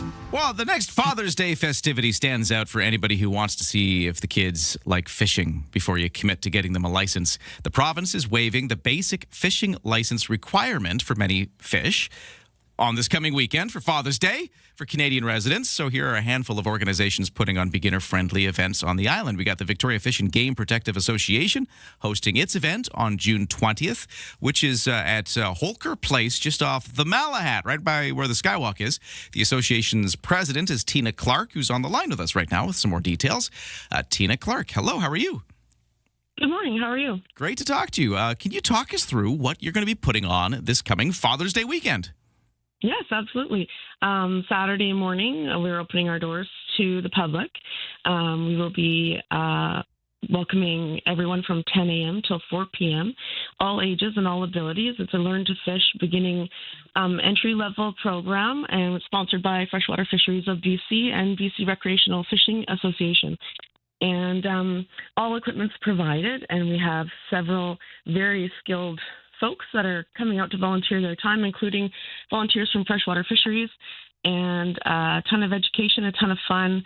And we've been doing it for, I think, at least 15 years, as far as I know. Wow. And okay, you provide everything, and you don't need a fishing license for that weekend. So this really is, you can just show up and try it out. That's correct. Yeah, that's exactly the whole purpose. And Freshwater Fisheries also donates fishing rods. So until we run out, all youth leave with a brand new fishing rod as well, which is pretty fantastic. Oh, that's so cool. And where this location, maybe we should describe the location and what you'll be doing there and what the fishing's like there. Sure.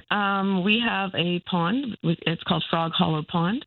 And we stock it annually with trout, and Freshwater Fisheries donates that trout to us. And we recently had it stocked with 200 trout, so they're all in there and happy. And we have all the rods set up around the pond, and each child will be walked through. Each person, not just child, any adult who wants to learn to fish as well. It's open to all ages. We have people as young as 3, as old as, it's endless, right? Into their 80s, coming out to fish. And it's really a great event to see everyone out there doing, learning how to fish, myself included. This is where I learned to fish. So, oh, cool. It's really welcoming and really beginner friendly, and that's the best part about it. And hey, great thing to do with Dad too, if you wanted to make that part of your Father's Day this weekend, which is exactly why you're doing it this weekend. And, exactly, yeah. And you just show up, and again, is there any trick to finding it? I mentioned that it's right by the Skywalk off the Malahat. Right. Holker Place is the address. Is there any trick to it, or is it pretty easy to find? It's just past the Shawnigan Lake turnoff on the right-hand side, and it does sneak up on you. So you want to watch for the sign for Holker Road, and you're going to turn right, follow that road all the way to the end, and you'll see an entry gate, and we'll be there welcoming you and signing you in and getting you set up with the equipment you need and walking you through the process. So this is June 20th. That's the Saturday, right? That's correct. We also have a Father's Day event on the Sunday as well, and that's our open house Discovery Day, which we haven't held since pre-COVID. So we're pretty excited about that, where everyone can come out, the public, learn how to shoot firearms, archery. There'll be hawk and knife, fishing as well. So it's going to be a big Father's Day weekend at our place this weekend, yes. Oh, that's great. We're talking to Tina Clark, president of the Victoria Fish and Game Protective Association. Thank you so much for telling us about what's going on this weekend. That's great. Great. Thanks for calling. All right. Cheers. And by the way, if you're further up island, maybe you're watching us on the CTV simulcast or streaming us on YouTube, which you can do now. We've got another event for Father's Day, Ladysmith at the Bush Creek Hatchery. They're doing the same kind of thing. That's on Saturday, 10 to 3. The Ladysmith Sportsman Club is doing something like this too. We've got the Cowichan Fish and Game Club on Saturday in Chemainus at Fuller Lake. The Rod and Gun Club's doing one. This is on the Sunday. And Gold River, you got one at Star Lake, the River Rod and Gun Club on Sunday. So there's these same kind of events up and down the island, including that one we just talked about on the Malahat for those in the Victoria area. There you go. That is all the time we have for that, because it's 7:30 and time for the news next. Developing political story, a big doozy. Vashi Capellos. What started as a dull day is anything but. The top newsmakers. Your go-to political debrief. Daily. What is really going on? The breaking news. Just moments ago. And the entertaining analysis and debate to follow. I don't think you can sugarcoat it. It's an issue. It's not true, guys. Yeah. Vashi Capellos. There is a greater plan here. Vashi Capellos. Weekdays, 9 a.m. to 11. Bigger picture politically, which is on CFAX 1070.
CFAX Victoria. An iHeart radio station. If it's happening, It's here. CFAX 1070. Good morning, 7:33 on this Monday, June 15th. We're late for the news, so let's get right to it. Here is Lisa Best. Thank you, Ryan, and good morning. We do have 2 new fires burning across Vancouver Island as we come out of a very hot weekend. Today, 26. It's going to feel like more like 28 with the humidity. 2 small fires sparking, one being held in the wilds of the central Vancouver Island area and one southwest of Cedar. Coastal Fire Center say that one's being held at a hectare. The other one is just under a hectare in size. Continued to be under control. There's 15 fires burning across BC. Only one is considered out of control at this point. It's one new fire that sparked yesterday near Terrace, BC, and that one is held at just over a hectare in size. The G7 summit this week will focus on the reopening of the Strait of Hormuz. Finger crossed, this peace deal will take. Top of the list of priorities for G7 nations is reopening the strait. France and Britain have a proposal to help with that. They are offering warships that could help escort tankers through the strait and also get rid of any mines. That proposal is expected to be discussed as part of wider talks on the Middle East, both at a leaders' dinner that kicks off the G7 this evening and through the next 3 days of talks to Wednesday. Meanwhile, the U.S. president will be there, and he is touting the, quote, great deal, unquote, that he made with Iran. Trump is claiming it will bring peace and security to the entire region, as well as opening the strait again. This initial agreement, according to a senior administration official, leads to the dismantling of the Iranian nuclear program, leads to the United States destroying and removing enriched uranium from Iran, calls for inspections to ensure a long-term commitment and that it's long-term enforceable. And Iran gets rewarded economically only if they meet the obligations under the deal. Starting today, military police will no longer accept criminal code sexual offense complaints ahead of the expected passage of the Liberal government's military justice system reform bill. Bill C-11 will strip the military of its jurisdiction to investigate and prosecute sexual offenses involving Canadian Armed Forces members committed within the country and hand those cases over to the civilian justice system. The legislation follows on past recommendations from 2 former Supreme Court justices, including Louise Arbour, the current Governor General. Arbour concluded in a 2022 report that military members don't trust their own military justice system to handle these cases. Karen Rebo, The Canadian Press. And that is your CFAX News to 7:35.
Your CFAX 1070 news poll question this morning. Do you support Canada Post ending door-to-door mail delivery to thousands of addresses? 56% say yes. You can vote now at CFAX1070.com. Also on the iHeartRadio app. I'm Lisa Best, your news time, 7:37. Why, thank you, Lisa. Let's mention that it's already hot out there. Some people reporting 20 degrees already on their thermostats. Mill Hill in Langford, for instance, sending that our way. 17 degrees, though, is the official temperature at the airport, heading towards a high of 26, but a humidity index of 28 degrees, a humidex. So we're going to feel warm again, just like yesterday and the day before. So that weather pattern continues today. Then it leaves tomorrow. We'll tell you all about it on weather. Right now over to the CFAX 1070 Sports, where the visiting Carolina Hurricanes beat the Vegas Golden Knights 3-0 last night to win the franchise's second Stanley Cup. The Hurricanes won the best-of-7 championship showdown 4-2, winning 3 in a row after trailing the series 2-1 to start with. Hurricanes 37-year-old captain Jordan Staal won the Conn Smythe Trophy for being the playoff MVP. And Staal says his family on and off the ice have always been the motivation for him. I wanted to win that thing so bad, but I wanted to win it so much more for everyone else in that room and how much they deserved it and how hard they've all worked. It just gives me chills that we were able to pull it off for each other, and family was a big reason. Staal also won the Stanley Cup title in 2009 with the Pittsburgh Penguins. Okay, let's head over to the World Cup of Soccer. For the matches today, all of them are being played in the U.S. Belgium and Egypt will play in Seattle. Iran squares off with New Zealand in Inglewood, California. Spain and Cape Verde playing in Atlanta. Saudi Arabia and Uruguay meeting in Miami. Those are today's matchups. And for the local soccer, Pacific FC still looking for that first win of the season after a 2-1 loss yesterday to Vancouver FC. In baseball, the Victoria Harpercats beat the Springfield Drifters 9-1 yesterday. That closed at a 3-game series for those two teams. Harpercats also winning Saturday in 10 innings over the Drifters. And on Friday, it was the Drifters, though, with a 18-9 loss for the Harpercats to open the 3-game set. But Victoria takes 2 of the 3 games. And that's your sports to 7:39. CFAX Morning Show brought to you by Coastal Heat Pumps. For a comfortable home no matter the season, big savings on your heating bill.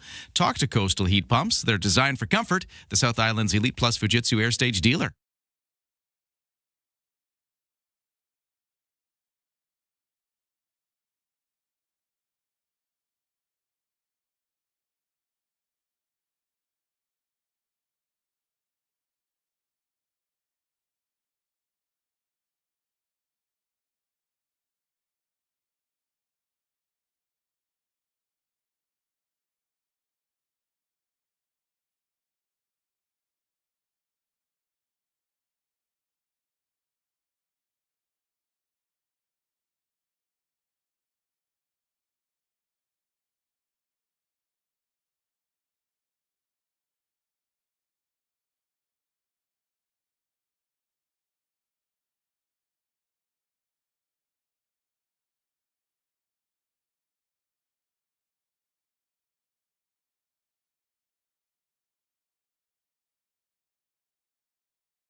Whether it's siding, gutters, or decking, ProTech Exterior Products has it all. Visit beahomepro.com to find out more.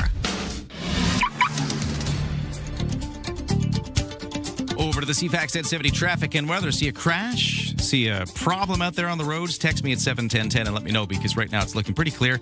Usual volume delays for a Monday on the West Shore commute into Victoria. It's not that backed up compared to some days. It's actually fairly light, particularly on the Souk Road Island Highway route into town. That one's looking very light.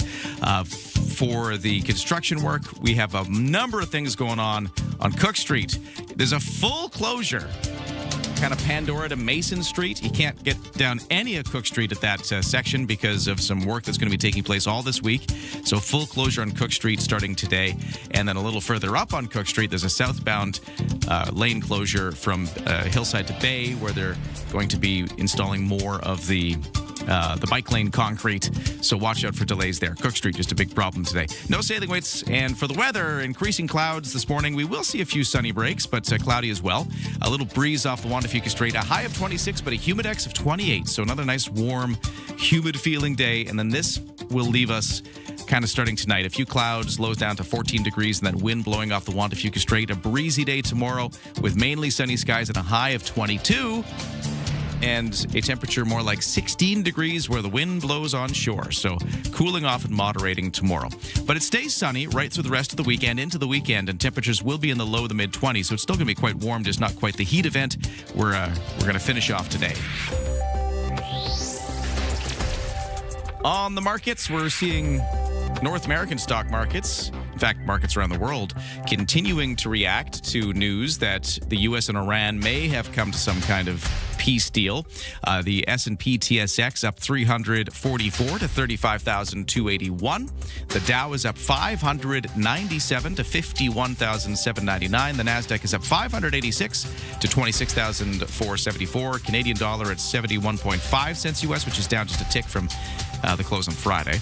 And the barrel of oil is down $5 US a barrel to $79.81 US, which is, a far cry from the over 100 we were at just a little while ago. Ryan and Lisa, mornings on CFAX 1070. Well, a number of World Cup-related stories have our listeners chatting at 7:10:10. One is the hydration break. I was mentioning if you watch soccer, you are used to watching 45 minutes, a half, straight with no stopping. Right. Then you have the half, and then you go for another 45. Except now, there's the hydration break. Is it a real health concern that players need to have a break to drink some water in the hot conditions, or is it just an excuse to get some TV ads into these games? Texters are weighing in on that, amongst other things. This texter at 71010 says, it's Vince here. In regards to the hydration break, I think in general we're just getting a little soft. So there's that. But then this texter says, how many glasses of water do you drink a day, doing little or no physical exertion? People will usually ask for 4 to 6 glasses. True. This was a study done before the World Cup. I suggest you ask some of the local Canadian soccer players about this, but I guess there's some science suggesting you need some water, so that's pretty good. I like that opinion. Maybe this is really a good health thing. Well, if we talk about health and wellness, I mean, maybe it's column A and column B. Maybe it's like we need more water. We need a bit of a break. From all the crazy running we do, and ball tricks, and maybe we need to have some advertising in there. Maybe it's both. The advertisers looked at that and kind of salivated and said, yeah, we can get behind that. You want your hydration break? We'll get more ads in. Yeah. Maybe, I don't know, chicken egg. And then the other... Who asked for it first? Then the other World Cup controversy that has people talking is about Justin Trudeau attending the USA opening game. This is a couple of days ago now. Instead of the Canadian opening game. Why was Justin Trudeau not in Canada? Well, it's because his girlfriend was performing at the USA game. Katy Perry was one of the opening performers, and Justin Trudeau was there. But a lot of Canadians take to social media to kind of go at him for this. Throw shade. Yeah, this texter at 71010 says, maybe some of the Trudeau critics are jealous that they're not cool enough to date Katy Perry. That's from Glenn in Esquimalt. Or at the game. Or that you have a choice of games to go to, and the other side gets mad that you're not there. I did like the texter at 71010 who mentioned that Katy Perry was wearing a pin that had both a Canadian and a USA flag on it. So she was representing. That is nice. And then finally, a texter saying it's 18.5 degrees at Thetis Lake on my car's temperature gauge. We're getting up to a warm day. We could all use a hydration break today, I think, in the heat. It's already hot. Does that mean gin and tonics later in the Lido deck? Does that count? Can I hydrate with that? Very civilized. There was an ice cube in my rosé last night. That counts. That was hydrating. That is water in a different state. Well, at 7:45, let's get to the headlines. What's going on, Lisa? Yes. We're going to begin with the strike that's underway in Metro Vancouver. The last thing they want when they're on the world's radar with the games underway. But it's a full-scale strike, including 700 workers. They take care of the regional parks, watersheds, water and sewer infrastructure, and also construction sites. The Greater Vancouver Regional District's Employees Union said the members have been without a contract for 17 months, and they're done. They accused Metro Vancouver management of ignoring their concerns. The latest offer to workers includes a wage bump of more than 10% over 3 years. A tentative deal to end the war in Iran has sent stocks soaring and oil prices down, so you may see a change at the pumps soon enough. Oil prices dropped down more than $4 US per barrel early this morning on news that the Strait of Hormuz would be reopening. This after repeated false starts. Investors were betting this time that the war actually might end. The U.S. president confirmed the initial agreement and authorized an end to the U.S. naval blockade on Iranian ports. And Gene Shalit, the beloved movie critic and arts reporter for the Today Show, has died. He was 100. Shalit joined Today in 1970, becoming the arts editor. In 1973, he was a middle-of-the-road critic known for his wit and intelligence. He was instrumental in changing the balance of critical power in America, moving it from print to TV, and he was regularly mocked on Saturday Night Live and made cameos on shows like Sesame Street. That's your news to 747. I got to tell you, Lisa, the Summer of Rock is almost over. So we are going to pretty soon, not now, pretty soon, we're going to be awarding some lucky listener who entered the CFAX Summer of Rock with 2 tickets to see Guns N' Roses at BC Place Stadium August 29th. The World Cup will be done by then. Okay. Otherwise, it'd be like a bit of a jumble to try to have Guns N' Roses on top of all the soccer. You got to take the day off work. Yeah. Round trip travel from Helijet, overnight accommodation at the Rosedale on Robson Suite Hotel, and of course, it's all powered by the Sax Point Pub in Esquimalt. We have had entries for the Guns N' Roses Summer of Rock contest all last week, and now we've got them all, and we just have to soon reach into that barrel, receptacle, and pull out a name and call the winner. But here's the thing, you got to take the call. You've got to be ready. You've got to be standing by your phone, and you got to take the call, and then we'll give you the tickets. If you don't pick up, we're going to go to the next person. You got to pick up the phone. Somebody's got to come on the radio with me right after the 8 o'clock news, sports, weather, traffic, and business, and all that stuff. What? It would be all a shame for you not to pick up the phone. You got to pick up the phone. So don't go away. Listen and stand by your phone, because we're going to award somebody the Summer of Rock prize. The final one. This is our last one. Have your ringer on. We've done AC/DC. We've done Motley Crue. We've done the Black Keys. In fact, the Black Keys show already happened. Yeah, I heard that was phenomenal. And this is our final set of tickets for the Summer of Rock. Axl Rose wants you there. Slash is calling. He does. So stand by for that. That's coming up. Scary. That's coming. Yeah. It would be kind of scary if Slash was waiting for you. I don't know. All right. We're going to take a quick break here. Traffic and weather coming up. Back in a moment.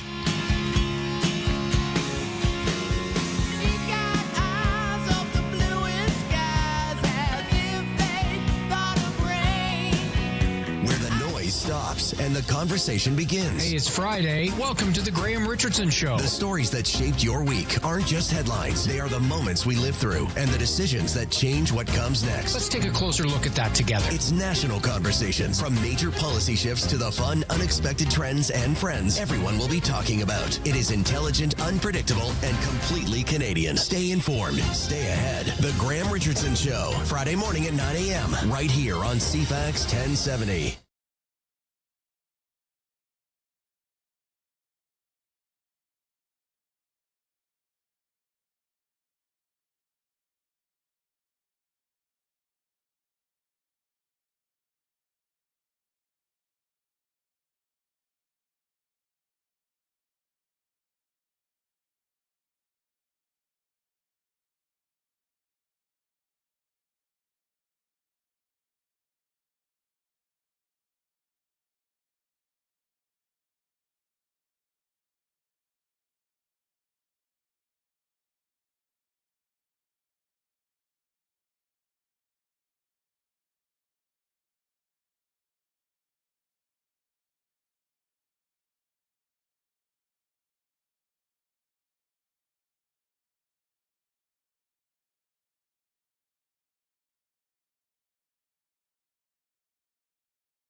CFAX 1070 traffic and weather at 7:51. Watch out for a number of construction-related delays on Cook Street. A full closure between Pandora and Mason, and that's all week. Full closure. Can't get through.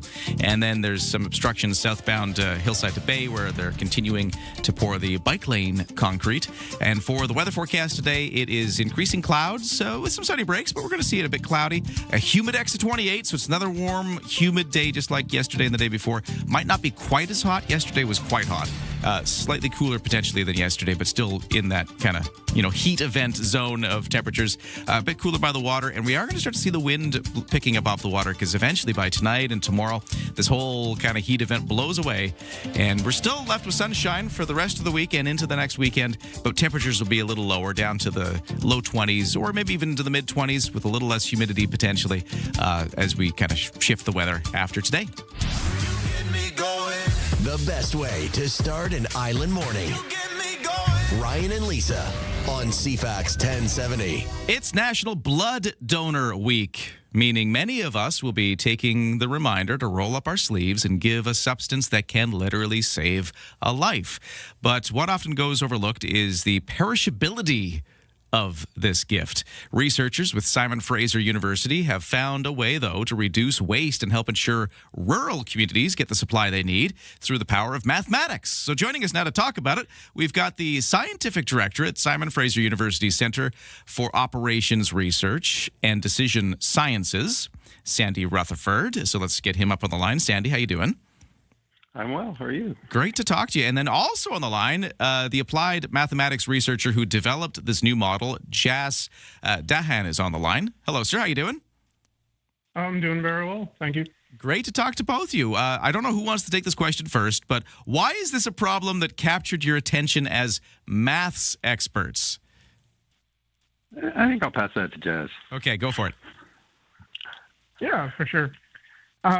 So oftentimes, so I guess I'll give you a little bit of background on the system. So right now, many smaller hospitals rely on their own isolated ordering history, which makes sense locally, but it can have ripple effects across the whole system. Blood sitting is often unused at one hospital and can be out of circulation in another. Essentially, the problem we're looking to find is how do you find optimal targets that ensure equitable access to blood products while freeing up that inventory for other hospitals to use. Essentially giving evidence-based targets, how much stock relative to how much they actually use. So it's a very real, has a lot of real-world impact. Okay, so, and again, I'm no math guy. How do you work this? Explain how this works. Yeah, for sure. So pretty much we built what I'll call as a digital twin, essentially a computer simulation that mirrors BC's actual blood distribution network. So that's a hub and spoke network connecting Canadian Blood Services in Vancouver to all of the hospitals across BC. So that includes the smaller hospitals across the province.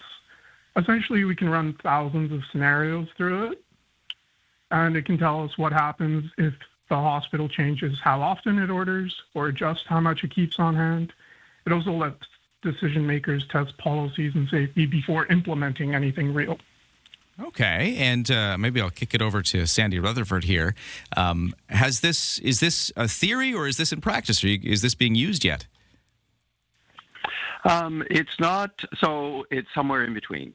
So we have been working with Provincial Blood Coordinating Office, and they've been using results of the model to kind of review their current ordering practices. However, they're not running the model daily. The model is really to sort of help them basically look at what their current practices are and sort of evaluate whether or not they're really meeting they're able to somehow balance this challenge of meeting the needs of remote communities. In particular, we're looking at O-negative blood, it's called the universal donor type, which is used for trauma accidents, car accidents, and hospitals, small hospitals in the interior and in the mountains have to stock this in case there's a local accident. But on the other hand, if there isn't an accident, we don't want it to go to waste because there's a shortage. So we're trying to just help them evaluate how their current ordering practices are working and look for ways to meet the needs of people in rural areas, but at the same time protect the overall supply because the supply is very limited. Now, is this something that is done anywhere else, or are you guys the first to kind of come up with this sort of mathematical model to try to predict the flow of blood and where it's needed and making sure it's getting used and not wasted?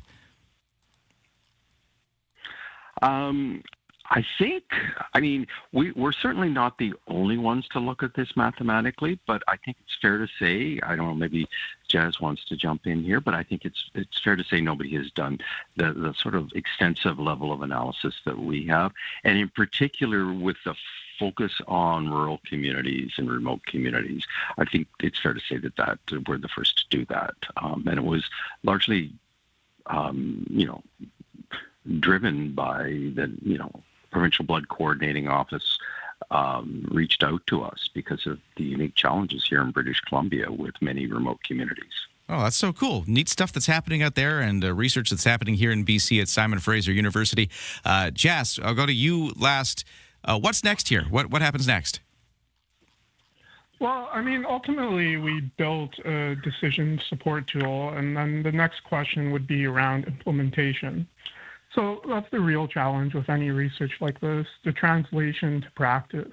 We work directly with laboratory technologists and health authorities throughout the study, which we hope means the findings feel credible and usable to people on the ground. Well, we'll watch and see. Maybe this will be making its way more widely. It sounds like cool stuff you guys are doing at Simon Fraser University. You got Sandy Rutherford, Adjunct Professor of Mathematics and Scientific Director at SFU Center for Operations Research and Decision Sciences. And I've got Jas Dahan as well, researcher, Applied Mathematics at Simon Fraser University, the guy who developed the new model. Great to talk to both of you. Thanks for spending some of your morning with us. Thanks very much. It was a pleasure. Okay, we're going to take a break. We got the 8 o'clock news coming up next. And after that, and our traffic and weather and sports and everything else you need to know to get your day started, we will call somebody to tell them they have won the final CFAX Summer of Rock prize, which is the Guns N' Roses prize. That's all coming up.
CFAX Victoria, An iHeartRadio station.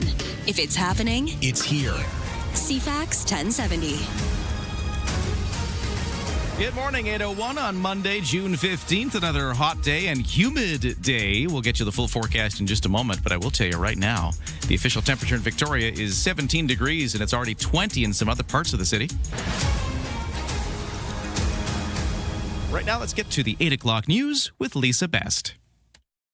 Thank you, Ryan. Good morning. We talk about the heat. One more day of this, and BCSPCA is reminding you about leaving your pet in a hot vehicle, even for a short period of time, can be a problem. Leaving the air conditioning on, the windows down, or parking in the shade may seem like a good option to keep your pet cool, but they're not fail-safe because they shed heat differently than we humans do.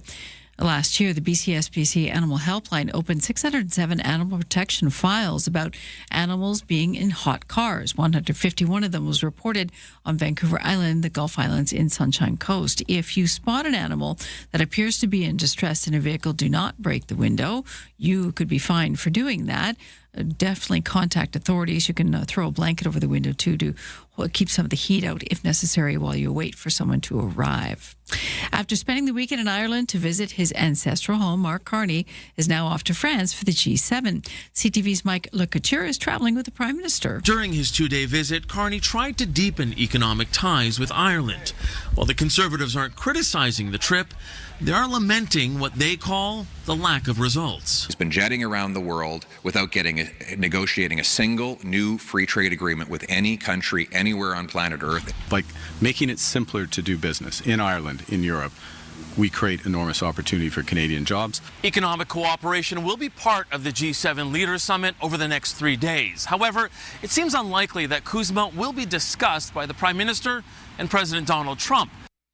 That is the buzz, though, where the U.S. and Iran reaching that initial agreement to end the conflict and open the strait. Donald Trump is calling it a great deal that will bring peace and security to the whole region. Trump saying that he ordered the immediate removal of the United States naval blockade on Iranian ports. He says the strait will reopen entirely and toll-free after the deal is signed later this week, saying, "Ships of the world, start your engines. Let the oil flow."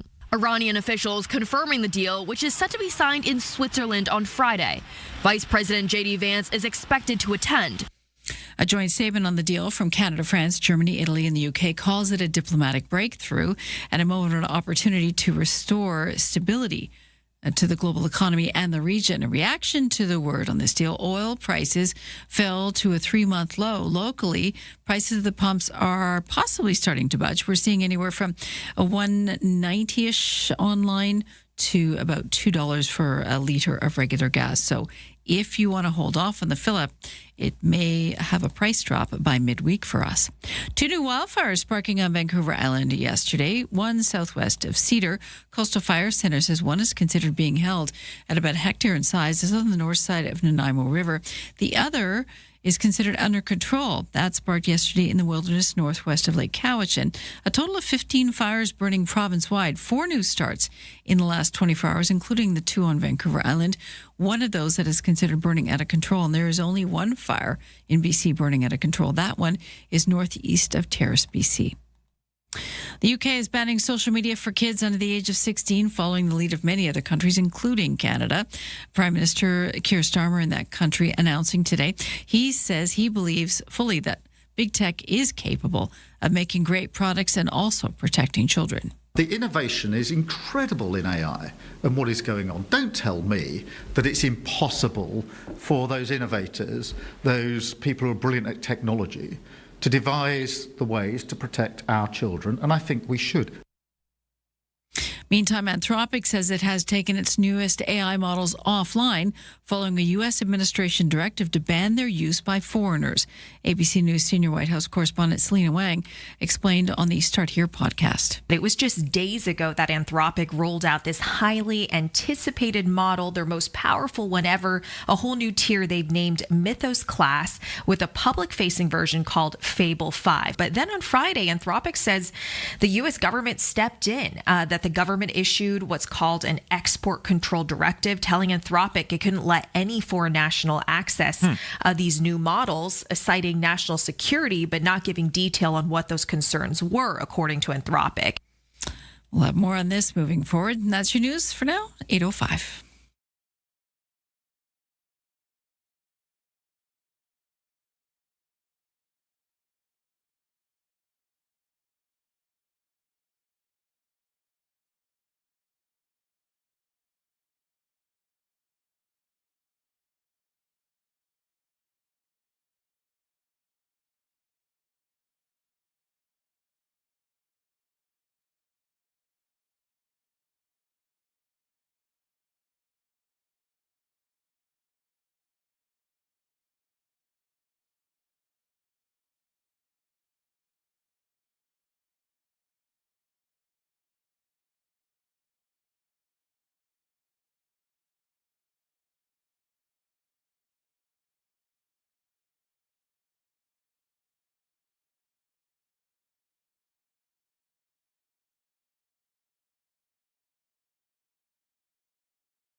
Your CFAX 1070 news poll question this morning.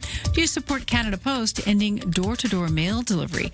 Over 50% say yes, but that's still pretty split. You can vote now at cfax1070.com, also on the iHeartRadio app. I'm Lisa Best. Your news time is 8:07. If you entered the Summer of Rock contest for Guns N' Roses last week, don't go anywhere, because we're going to call the winner shortly, and you got to pick up the phone. You got to take the call to win.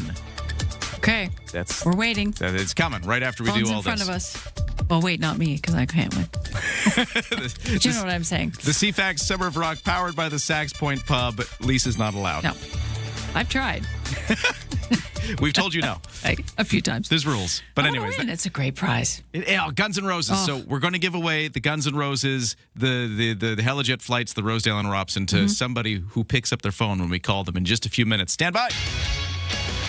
Right now, we got to get to the sports. Let's start with the World Cup of Soccer. This is your TSN Radio FIFA World Cup 2026 update. I'm John Rodenberg. Two of the favorites got their tournament underway. Germany thundered Curacao, the smallest country ever to make the tournament, 7-1. Kai Havertz had a pair of goals for Germany. The Netherlands had two one-goal leads, but had to settle for a 2-2 draw with Japan. Côte d'Ivoire scored in the 90th minute for a 1-0 win over Ecuador. Sweden blitzed Tunisia 5-1. Today, 4 more games, including a first game for one of the tournament heavyweights. Spain taking on Cabo Verde at noon Eastern. Spain superstar Lamine Yamal has been cleared from injury and could play.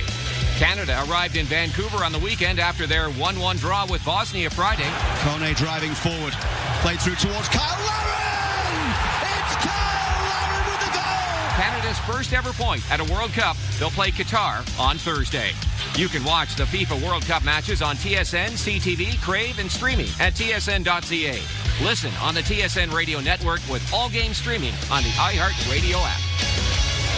There you go. And then, there's so much else going on in sports, like the fact that there's a Stanley Cup winner. The Carolina Hurricanes won their very first Stanley Cup in 20 years. It was 2006 last time they hoisted the cup. They beat the Vegas Golden Knights 3-0, taking the best-of-7 championship showdown 4-2, winning 3 in a row after they were trailing 2-1. And Hurricanes coach Rod Brind'Amour, of course, he spent some of his time growing up in Campbell River. He said he's proud of his team and also proud of Captain Jordan Staal for not only winning the Stanley Cup, but for being named the playoff MVP. I'm proud that he was able to do that in front of the whole hockey world, and everyone got to see now what I've known forever, what kind of player he is, but a leader.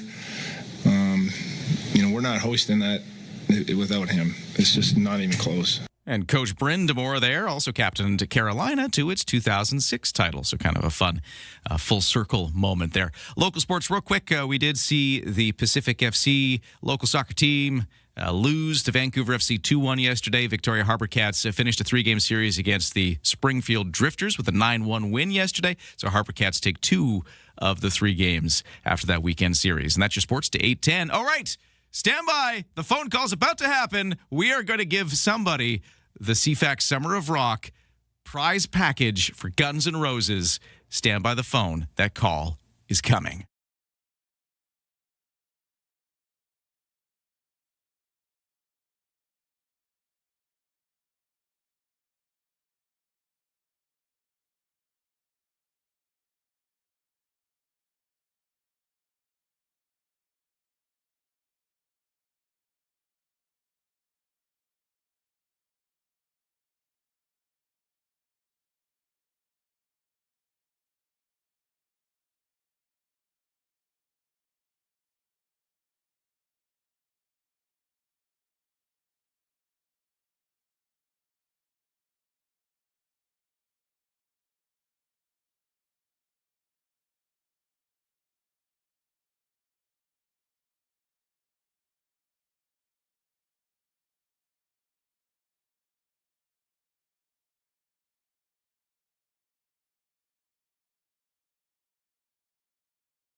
Oh, I'm so excited. We are going to award somebody the big prize in just a moment. But first, let me drag this up by telling you about traffic and weather. We got major problems on Cook Street, Lisa. You're mean. I am mean. But, I mean, Cook Street needs attention because we got the bike lane paving, the concrete going in from Cook southbound Bay to Hillside. Hillside to Bay. Right, can we just call it high maintenance? High maintenance Cook Street. Cook Street's high maintenance right now. And it's fully closed from Bandora to Mason, so they can't even get through there. So Bay Street's a thing. And you were mentioning the Burnside. You know, you take It's a thing. You take Burnside under the Trans-Canada Highway, and for a long time... As you shoot onto Island Highway. Yeah, there's been various degrees of delays there for the last little while, but there's an update there, you were saying. Well, there's a block that's completely shut off. Yeah. And it says it's reopening at 5 today. Oh, good. So hopefully we can hold them to it. But on the weekend, it was closed, and it was open the other weekend. So if that's a thing for you, if you you're trying to move into the West Shore on Burnside, where it shoots onto Island Highway, you're going to have to take a detour. All right. And in the weather forecast, it's the last of our heat event. We've got the humidex of 28 today, temperatures of 26 officially, but it's going to feel like 28. It's a bit more overcast, though, today. A bit of a mix of sun and cloud today. We'll see more clouds overhead. A bit of wind blowing off the Juan de Fuca Strait, too, moderating things a bit. And that's the start of the transition, because by tomorrow we're just kind of into, it's still sunny, it's still warm, high of 22 degrees, but a bit breezier, cooler by the water tomorrow, and just the humidity's kind of leaving us for the rest of the week. But, sunny and warm, just not quite as humid from tomorrow onwards. CFAX Morning Show brought to you by Thrifty Foods. This Saturday from 10 to 1, the first 200 kids aged 12 and under received a brownie that they can decorate for free. It's for Dad, because Father's Day, of course, is coming up. This is at all locations at Thrifty Foods this Saturday, 10 to 1. Yes. And on the markets, big jumps across the board. S&P TSX up 345 to 33,283. The Dow is up 627. Those are the numbers. Yeah, you want to get that one That's right. A lot of numbers. Yeah. 627-point gain so far on the Dow to 51,830. NASDAQ has leapt up 647 to 26,536. Canadian dollar at 71.6 cents US. And the barrel of oil is down $4 to $80.83. A lot of stuff changing with the Iran war, U.S. peace deal being talked about. It's really affecting things today. Let's get started. Start your day informed and entertained. Ryan and Lisa, mornings on CFAX 1070.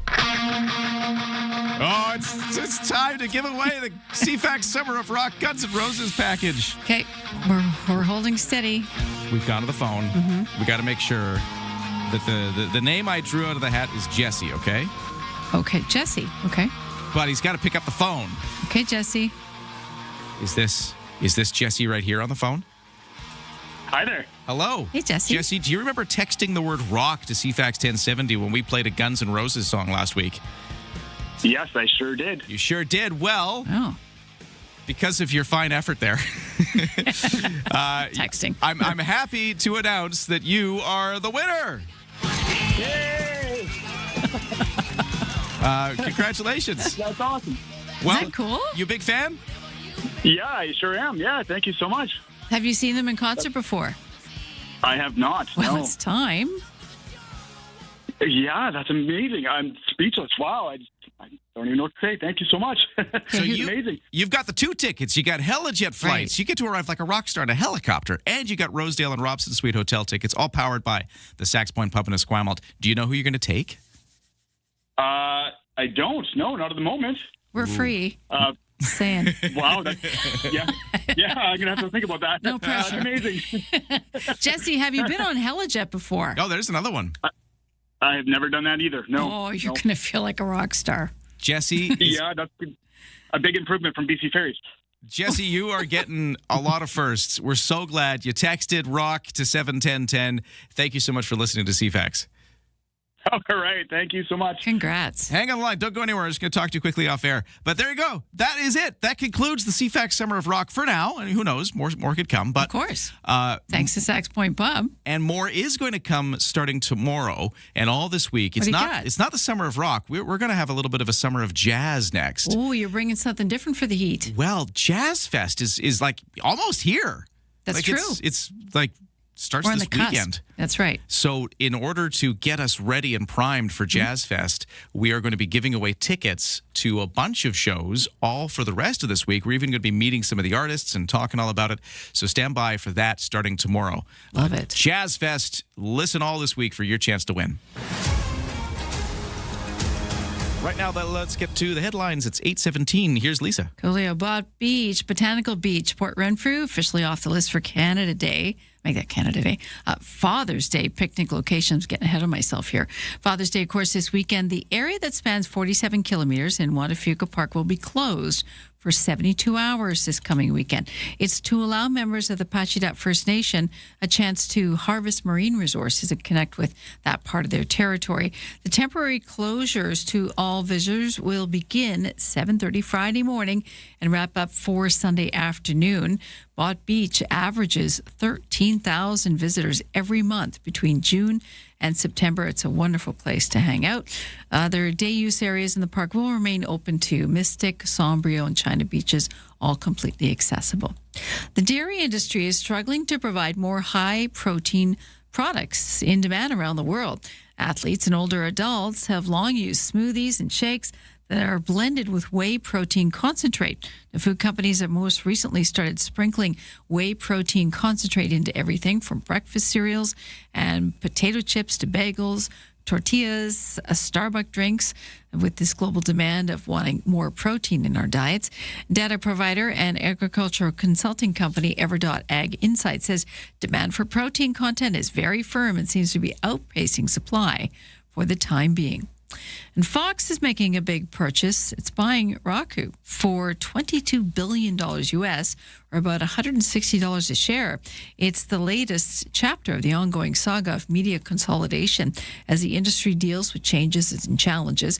The deal brings together Fox News' sports channels and news and sports channels, as well as the streaming service Tubi, which was bought in 2020 with Roku. And the U.S. president turned 80 yesterday by announcing an agreement to end the war and open the Strait of Hormuz, and also that UFC cage fighting event on the lawn of the White House. Donald Trump suggesting before the fights that a deal with Tehran is in the mix. However, the details need to be hammered out. That UFC event was also part of the 250th anniversary of the Declaration of Independence stateside, featuring 7 fights and thousands of spectators. That's your news to 8:19. Well, last week, of course, in the news, we learned that Canada Post is announcing the next wave of homes that will move into community mailboxes instead of door-to-door delivery. So let's learn more about this.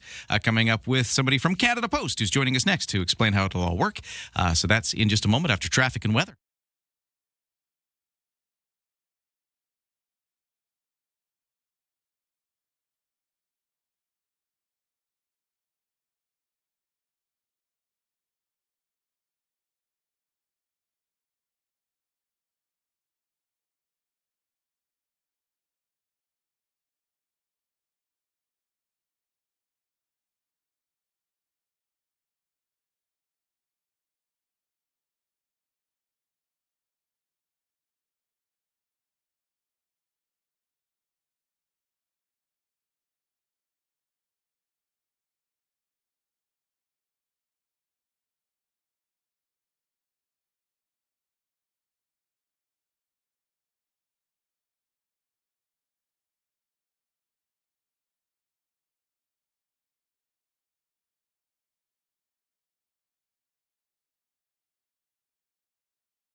CFAX Morning Show brought to you by Coastal Heat Pumps for a comfortable home, no matter the season, and big savings on your heating bill. Talk to Coastal Heat Pumps, designed for comfort, the South Island's Elite Plus Fujitsu Air Stage dealer.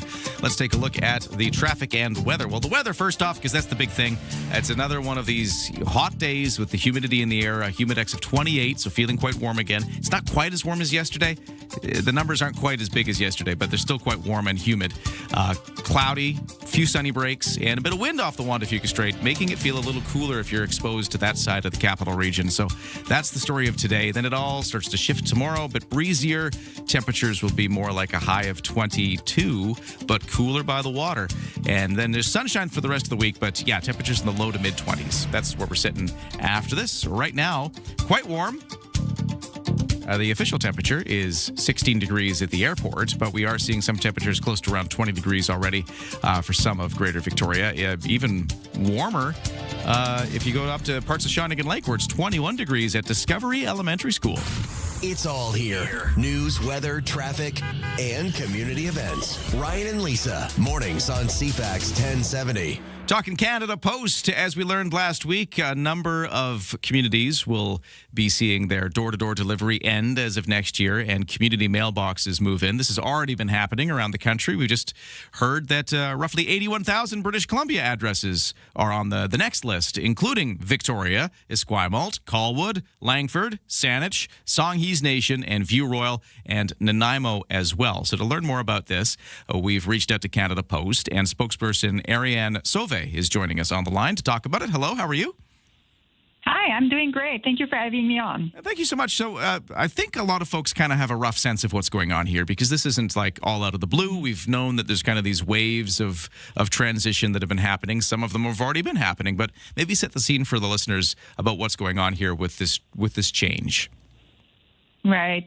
So Canada Post's financial situation is no secret for anyone. So with our record loss of $1.5 billion in 2025 and an additional $205 million loss for the first quarter of 2026. So there is no secret that we need to change. We've started our transformation. Transformation is underway. And what we announced last week is that we are expanding the conversion to community mailboxes to an additional 485,000 addresses in 2027 across 37 new communities in Canada. So this is part of a national transformation plan to modernize the postal service and ensure that we can have a financial self-sustainable future. And like we mentioned, a bunch of local addresses here around Greater Victoria and Nanaimo, Up Island, are on the list. How do you decide who's going when? Right.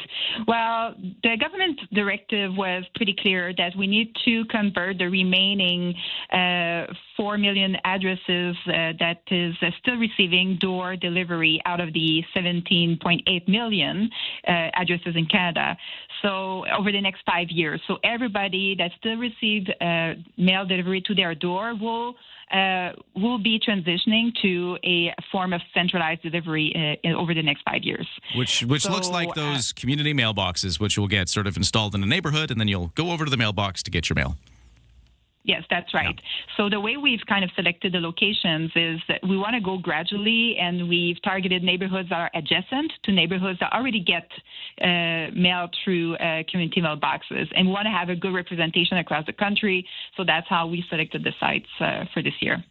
Now, I've had a number of questions since this news got announced last week, and I was wondering if I could just run a few of our listener questions by you? For sure. Well, one of them is, if you are going to have less door-to-door delivery, does that mean less post workers? Do layoffs come out of this? Yeah, so we have a huge opportunity in front of us with the natural attrition that is coming over the next 5-10 years. So a huge portion of our workforce will be retiring. So what we want to do is to kind of match our operational changes with the departures.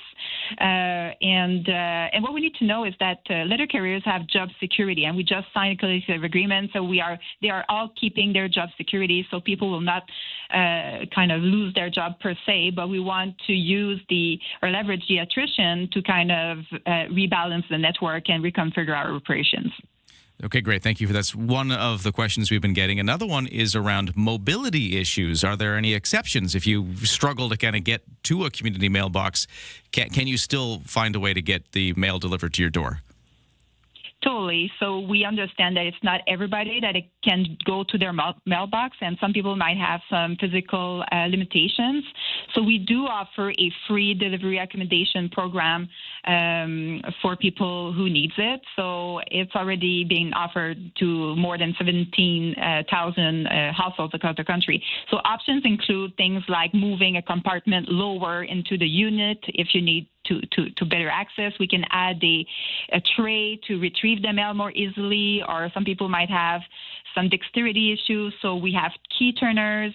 And in some situations, we can also offer to continue to deliver the mail to the door once a week for those who absolutely cannot go to the mailbox. So we look at every request individually, and we want to make sure that everybody across the country can still get access to their mail. So it's not a one-size-fits-all. So we have options in place and want to be flexible. Okay, so if you need that kind of support, you can just reach out and talk to Canada Post about it. And then the other question that we've been getting a lot of is you hear that, hey, in these neighborhoods, you got Victoria, Esquimalt, Colwood, Langford, Saanich, Songhees, Nation, View Royal, Nanaimo. I've mentioned these communities as where the transition's happening. A bunch of people are wondering, like, well, hang on, I live in an apartment. What does this mean for me? Am I changing somehow? So talk about who actually gets affected here, because not everybody is going to see a change.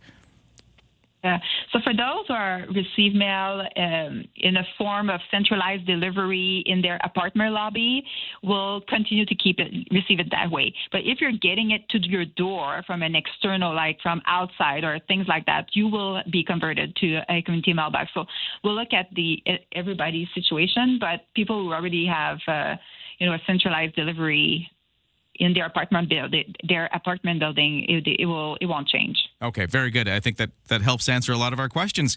Thank you so much for joining us. Is there anything else huge that you wanted to get out there, or a question that you've been getting a lot of that you think is important to communicate? Well, I think what we need to keep in mind is that community mailboxes are most secure. They are accessible at all times. When we look at it from today's lens and e-commerce, people want to get their mail and parcel in a secure way. So it is, 80% of all parcels delivered by Canada Post fit into the community mailbox compartment. Larger items, those requiring a signature, will continue to be delivered to the door or be redirected to their post offices. So it is good for people. It is a secure way to receive their mail parcel, and we're here to support everybody along the way. Ariane Sauvé is with Canada Post. Thank you so much for answering some of our questions today. My pleasure. Thank you. Okay, stand by. 8:30 news next on CFAX 1070. From CFAX 1070. Here's what's happening around the island. Until June 27th, you can lock in for love with the BC SPCA Victoria and raise money to help injured, homeless, and vulnerable animals right here in Victoria. Until July 19th, downtown Victoria is alive with free soccer-themed events, live match screenings, and more. Details at downtownvictoria.ca. Get more event info at cfax1070.com. If it's happening, it's here. CFAX 1070.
Set the table for the weekend with BC Food and Wine Radio, pointing you to great wine buys, outstanding restaurants, insider stories, and all things connected to our amazing food and wine scene.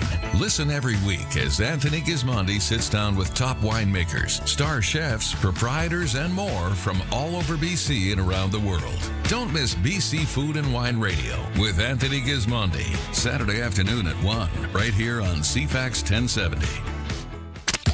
CFAX Victoria. An iHeart radio station. If it's happening, it's here. CFAX 1070. Good morning. It is Monday, June 15th, 8:32.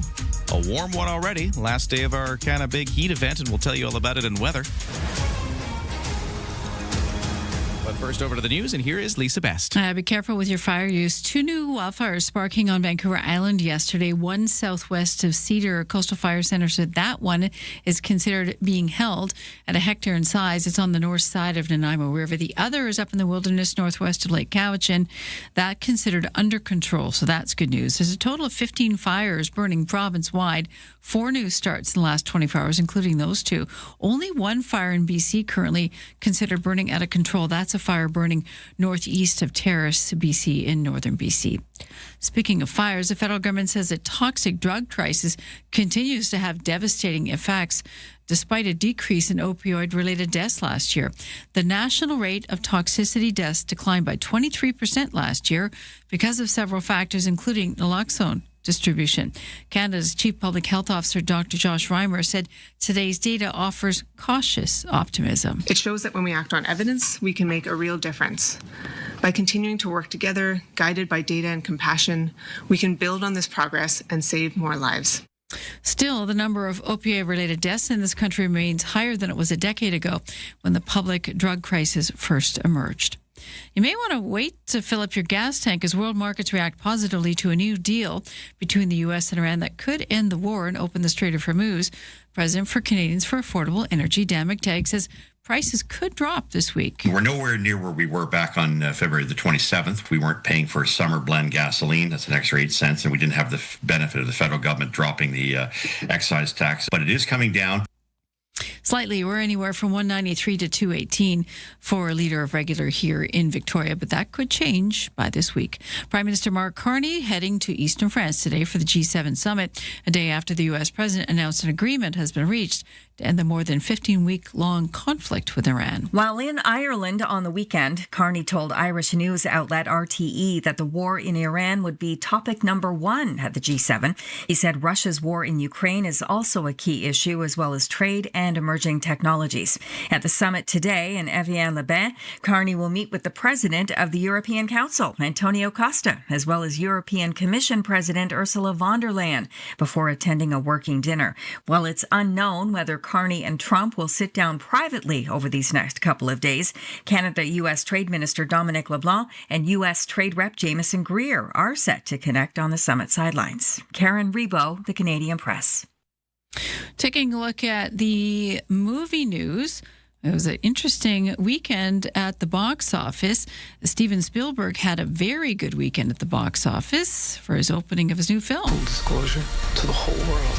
Disclosure Day earned about $44 million this weekend, well ahead of analyst expectations. It was also enough to put Steven Spielberg's alien thriller in the top spot at the box office this weekend. I thought we were having a nice day. Meanwhile, horror fans remain obsessed with Obsession, taking in $19 million for second place. We back. And in third place, Scary Movie, sliding 70% from its debut last weekend, made $14.5 million. Mike Dubusky, ABC News. That's your CFAX News to 8:35.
our CFAX 1070 news poll question this morning.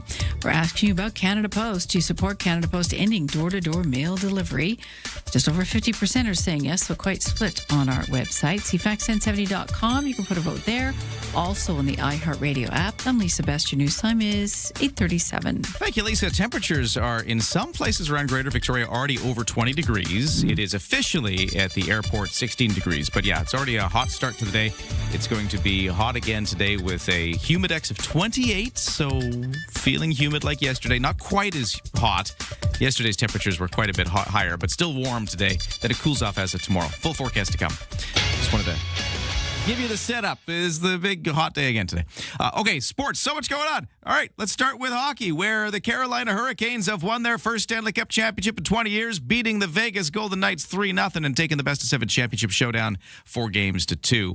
Hurricanes captain, 37-year-old Jordan Stahl, also won the Conn Smythe Trophy for playoff MVP, and he says family on and off the ice has always been one of his big motivations. I wanted to win that thing so bad, but I wanted to win it so much more for everyone else in that room and how much they deserved it and how hard they've all worked. It just gives me chills that we were able to pull it off for each other, and family was a big reason.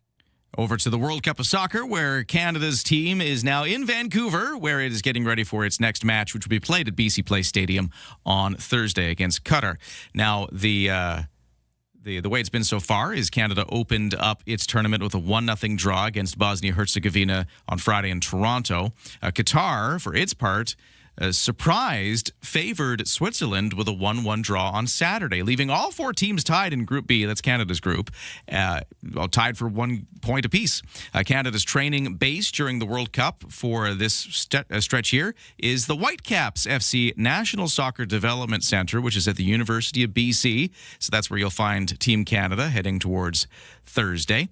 And then for today, European champion Spain faces Cabo Verde to open its quest for a second World Cup title this afternoon. The matchup is the first of 4 games on the schedule. Belgium takes on Egypt later in the afternoon, followed by Uruguay meeting Saudi Arabia, and Iran facing New Zealand in the evening.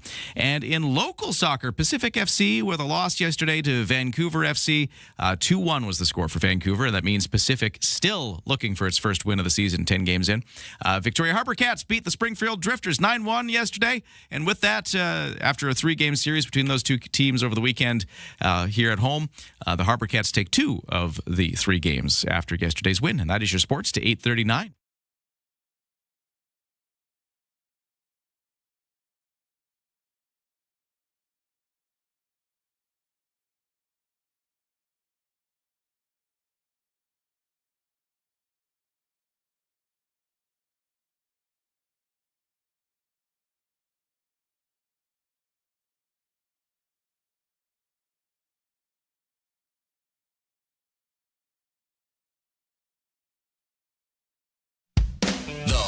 Show with Tony Joe. Everyone wants to know about real estate. Is the market going up or down? Time to buy or sell? How can government programs and policies affect you? Hear from local experts on topics like appraisal, inspection, investment, and others on how to maximize your real estate sale. Providing info on everything you needed to know about real estate. The Whole Home Show with Tony Joe. Saturdays at noon on CFAX 1070.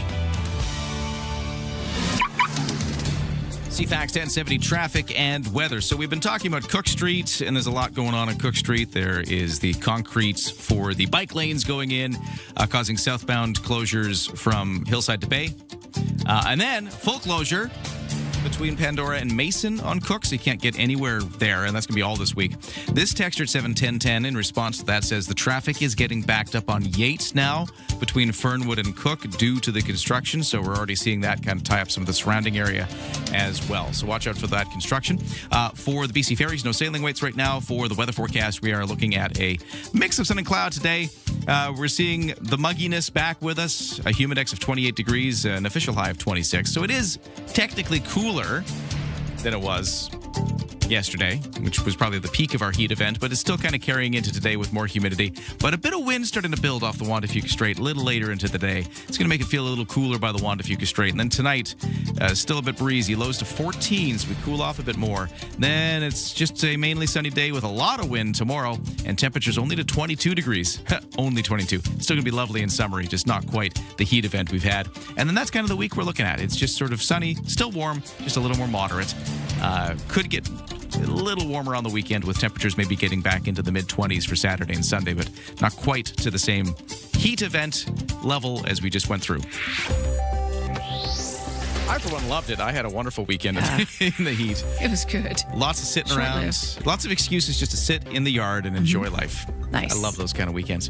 What's happening on the markets, though, with the talk that maybe there is a Iran-U.S. peace situation? We've seen markets and oil prices move. So for the markets, S&P TSX in Toronto up 297 to 35,235. The Dow in New York is up 634 to 51,836. NASDAQ up 703 to 26,592. And the barrel of oil has been down around about $5 a barrel all morning. Right now it's $4.25 down to $80.63 U.S. a barrel. Canadian dollar at 71.5 cents U.S. Don't attempt your morning commute without us. Ryan and Lisa, mornings on CFAX 1070.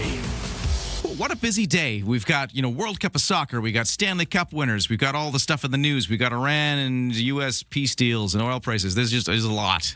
So maybe... a lot to take on. Maybe it's time to take it easy for a moment. Okay.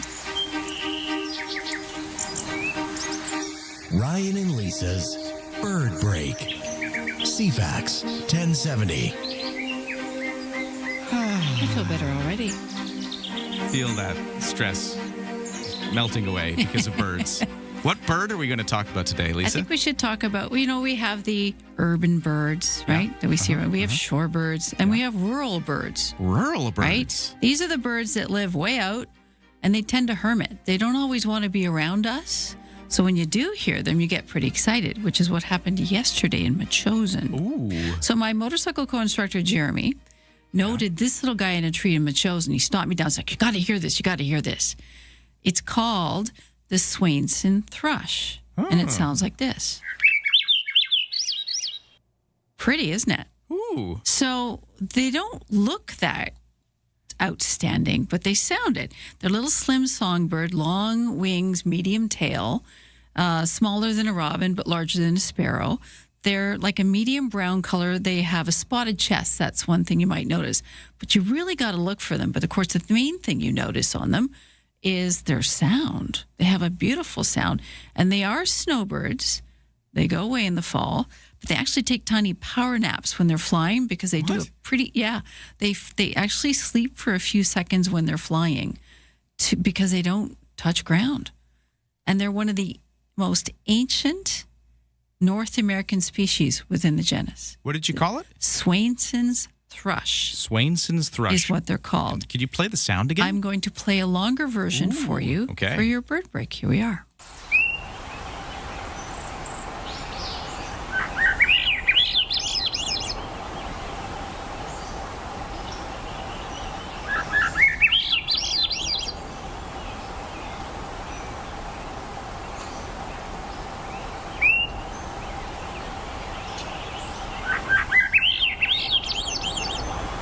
There you are. As heard in Metchosin on your motorcycle. Yeah, well, we had to turn those off first, actually. Yes. But you wouldn't think it. Can you try to see the bird, and it's so small, and it just blends. But you'll notice that sound, and that's called the Swainson thrush. It's your CFAX 1070 Bird Break. Well, now we've got to get to the news, though. It's 8:45. What's happening, Lisa? The other things going on. Prime Minister Mark Carney is off to Eastern France today for the start of the G7 summit. Before leaving Ireland yesterday, Carney says he expects geopolitics to loom large over the week's discussion, even now more so with the word of the U.S.-Iran peace deal. Carney also told reporters he doesn't expect to talk much about Kuzma with the U.S. president, but instead he does anticipate conversations to happen on the sidelines of the summit between trade or lack of, between the two nations, and of course what's happening with the tariff tiff as well. Something Vancouver didn't need was a full-scale strike by some 700 unionized workers in town. This is Metro Vancouver, of course, on the world's radar with the games underway. The Greater Vancouver Regional District's Employees Union says members have been without a contract for 17 months and is accusing the city's management of ignoring their concerns. Metro Vancouver says it does respect the rights for job action. The latest effort on their part was a wage bump of more than 10% over 3 years, so we'll keep you posted on what happens next in that department. And the U.S. president marking his 80th birthday, announcing an end possibly to the war, and also that UFC cage fighting event on the White House lawn, quite surreal.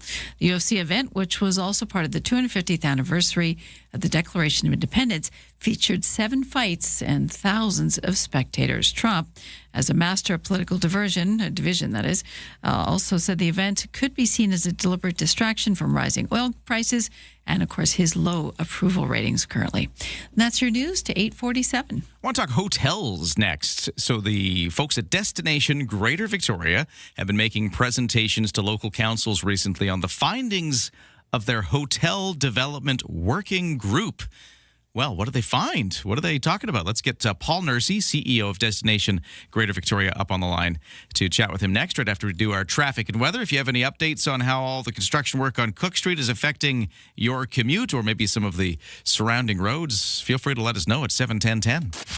From CFAX 1070. Here's what's happening around the island. Until June 27th, you can lock in for love with the BC SPCA Victoria and raise money to help injured, homeless, and vulnerable animals right here in Victoria. Until July 19th, downtown Victoria is alive with free soccer-themed events, live match screenings, and more. Details at downtownvictoria.ca. Get more event info at cfax1070.com. If it's happening, it's here. CFAX 1070.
CFAX 1070 traffic and weather, but first, before we get to that, Lisa, texter here at 71010 says, thank you for the bird call. I've been trying to identify that bird every spring for the last few years.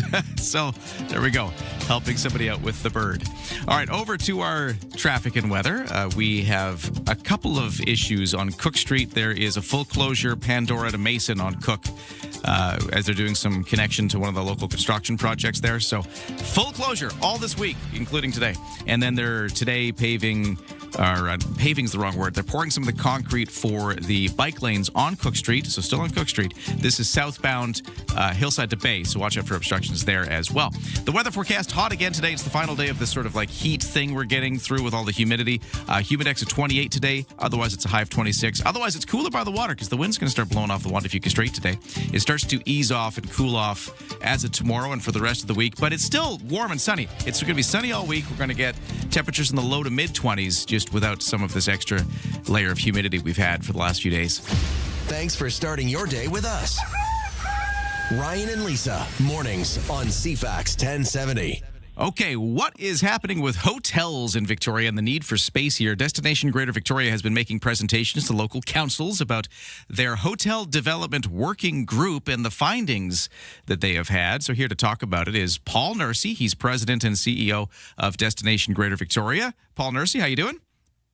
I'm doing great. Yourself, Brian? Good to talk to you. So I know, for instance, I think on Thursday you were at Victoria City Council making a presentation. You've been presenting to a few councils about what we're finding with hotel spaces and the need for it in Victoria. Talk about what you've been telling everybody. Yeah, to provide some background, and this is well published for those who follow the news or the business news, we have a 10-year destination plan about, the future, looking generations into the future, which ensures our competitiveness. And we're tackling all sorts of different things, and part of that is hotel capacity.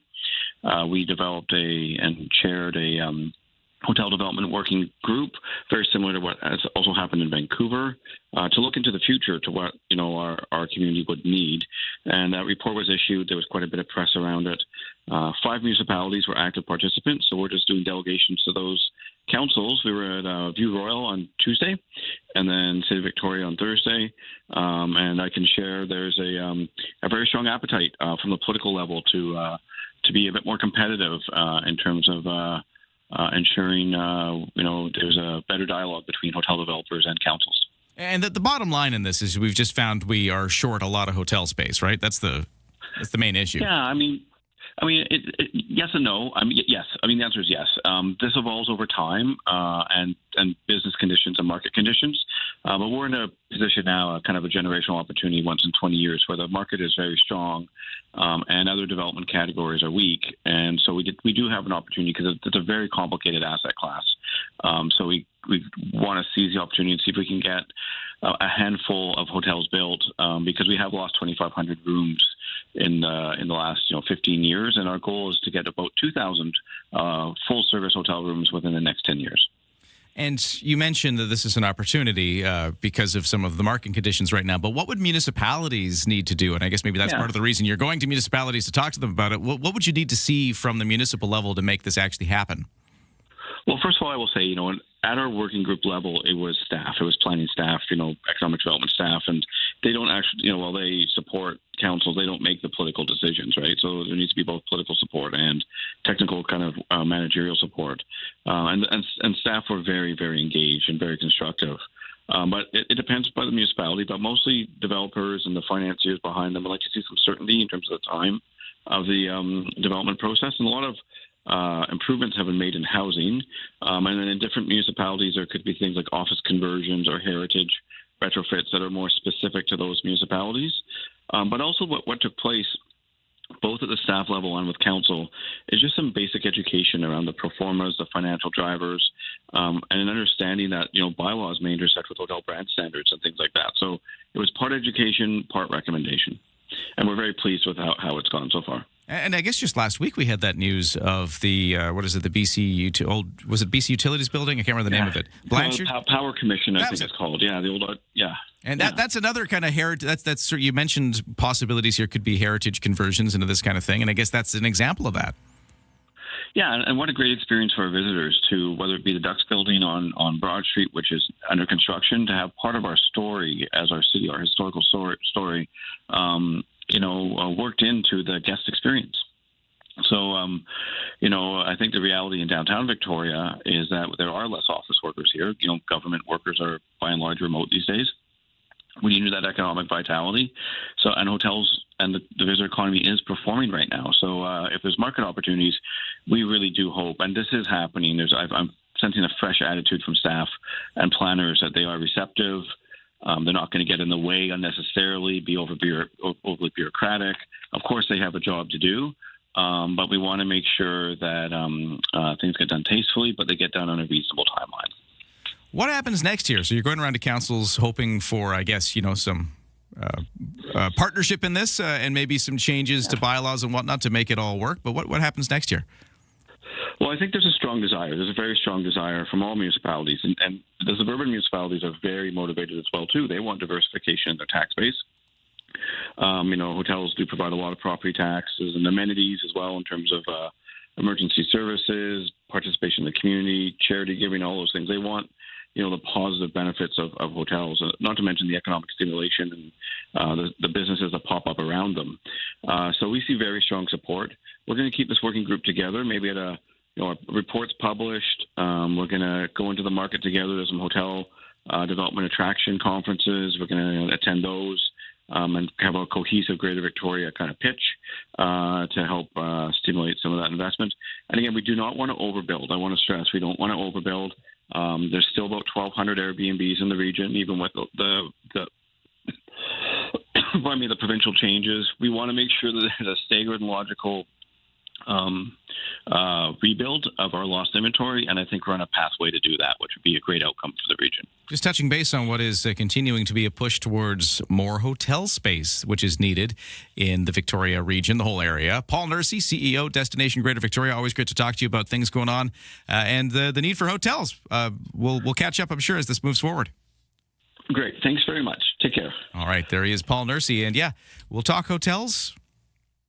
But we'll talk all kinds of things. We'll talk about the CFAX Summer of Rock because we gave away our final CFAX Summer of Rock prize today. Congratulations again to Jesse, who picked up the phone earlier this hour and was the big winner of the Guns N' Roses tickets in BC at BC Place Stadium.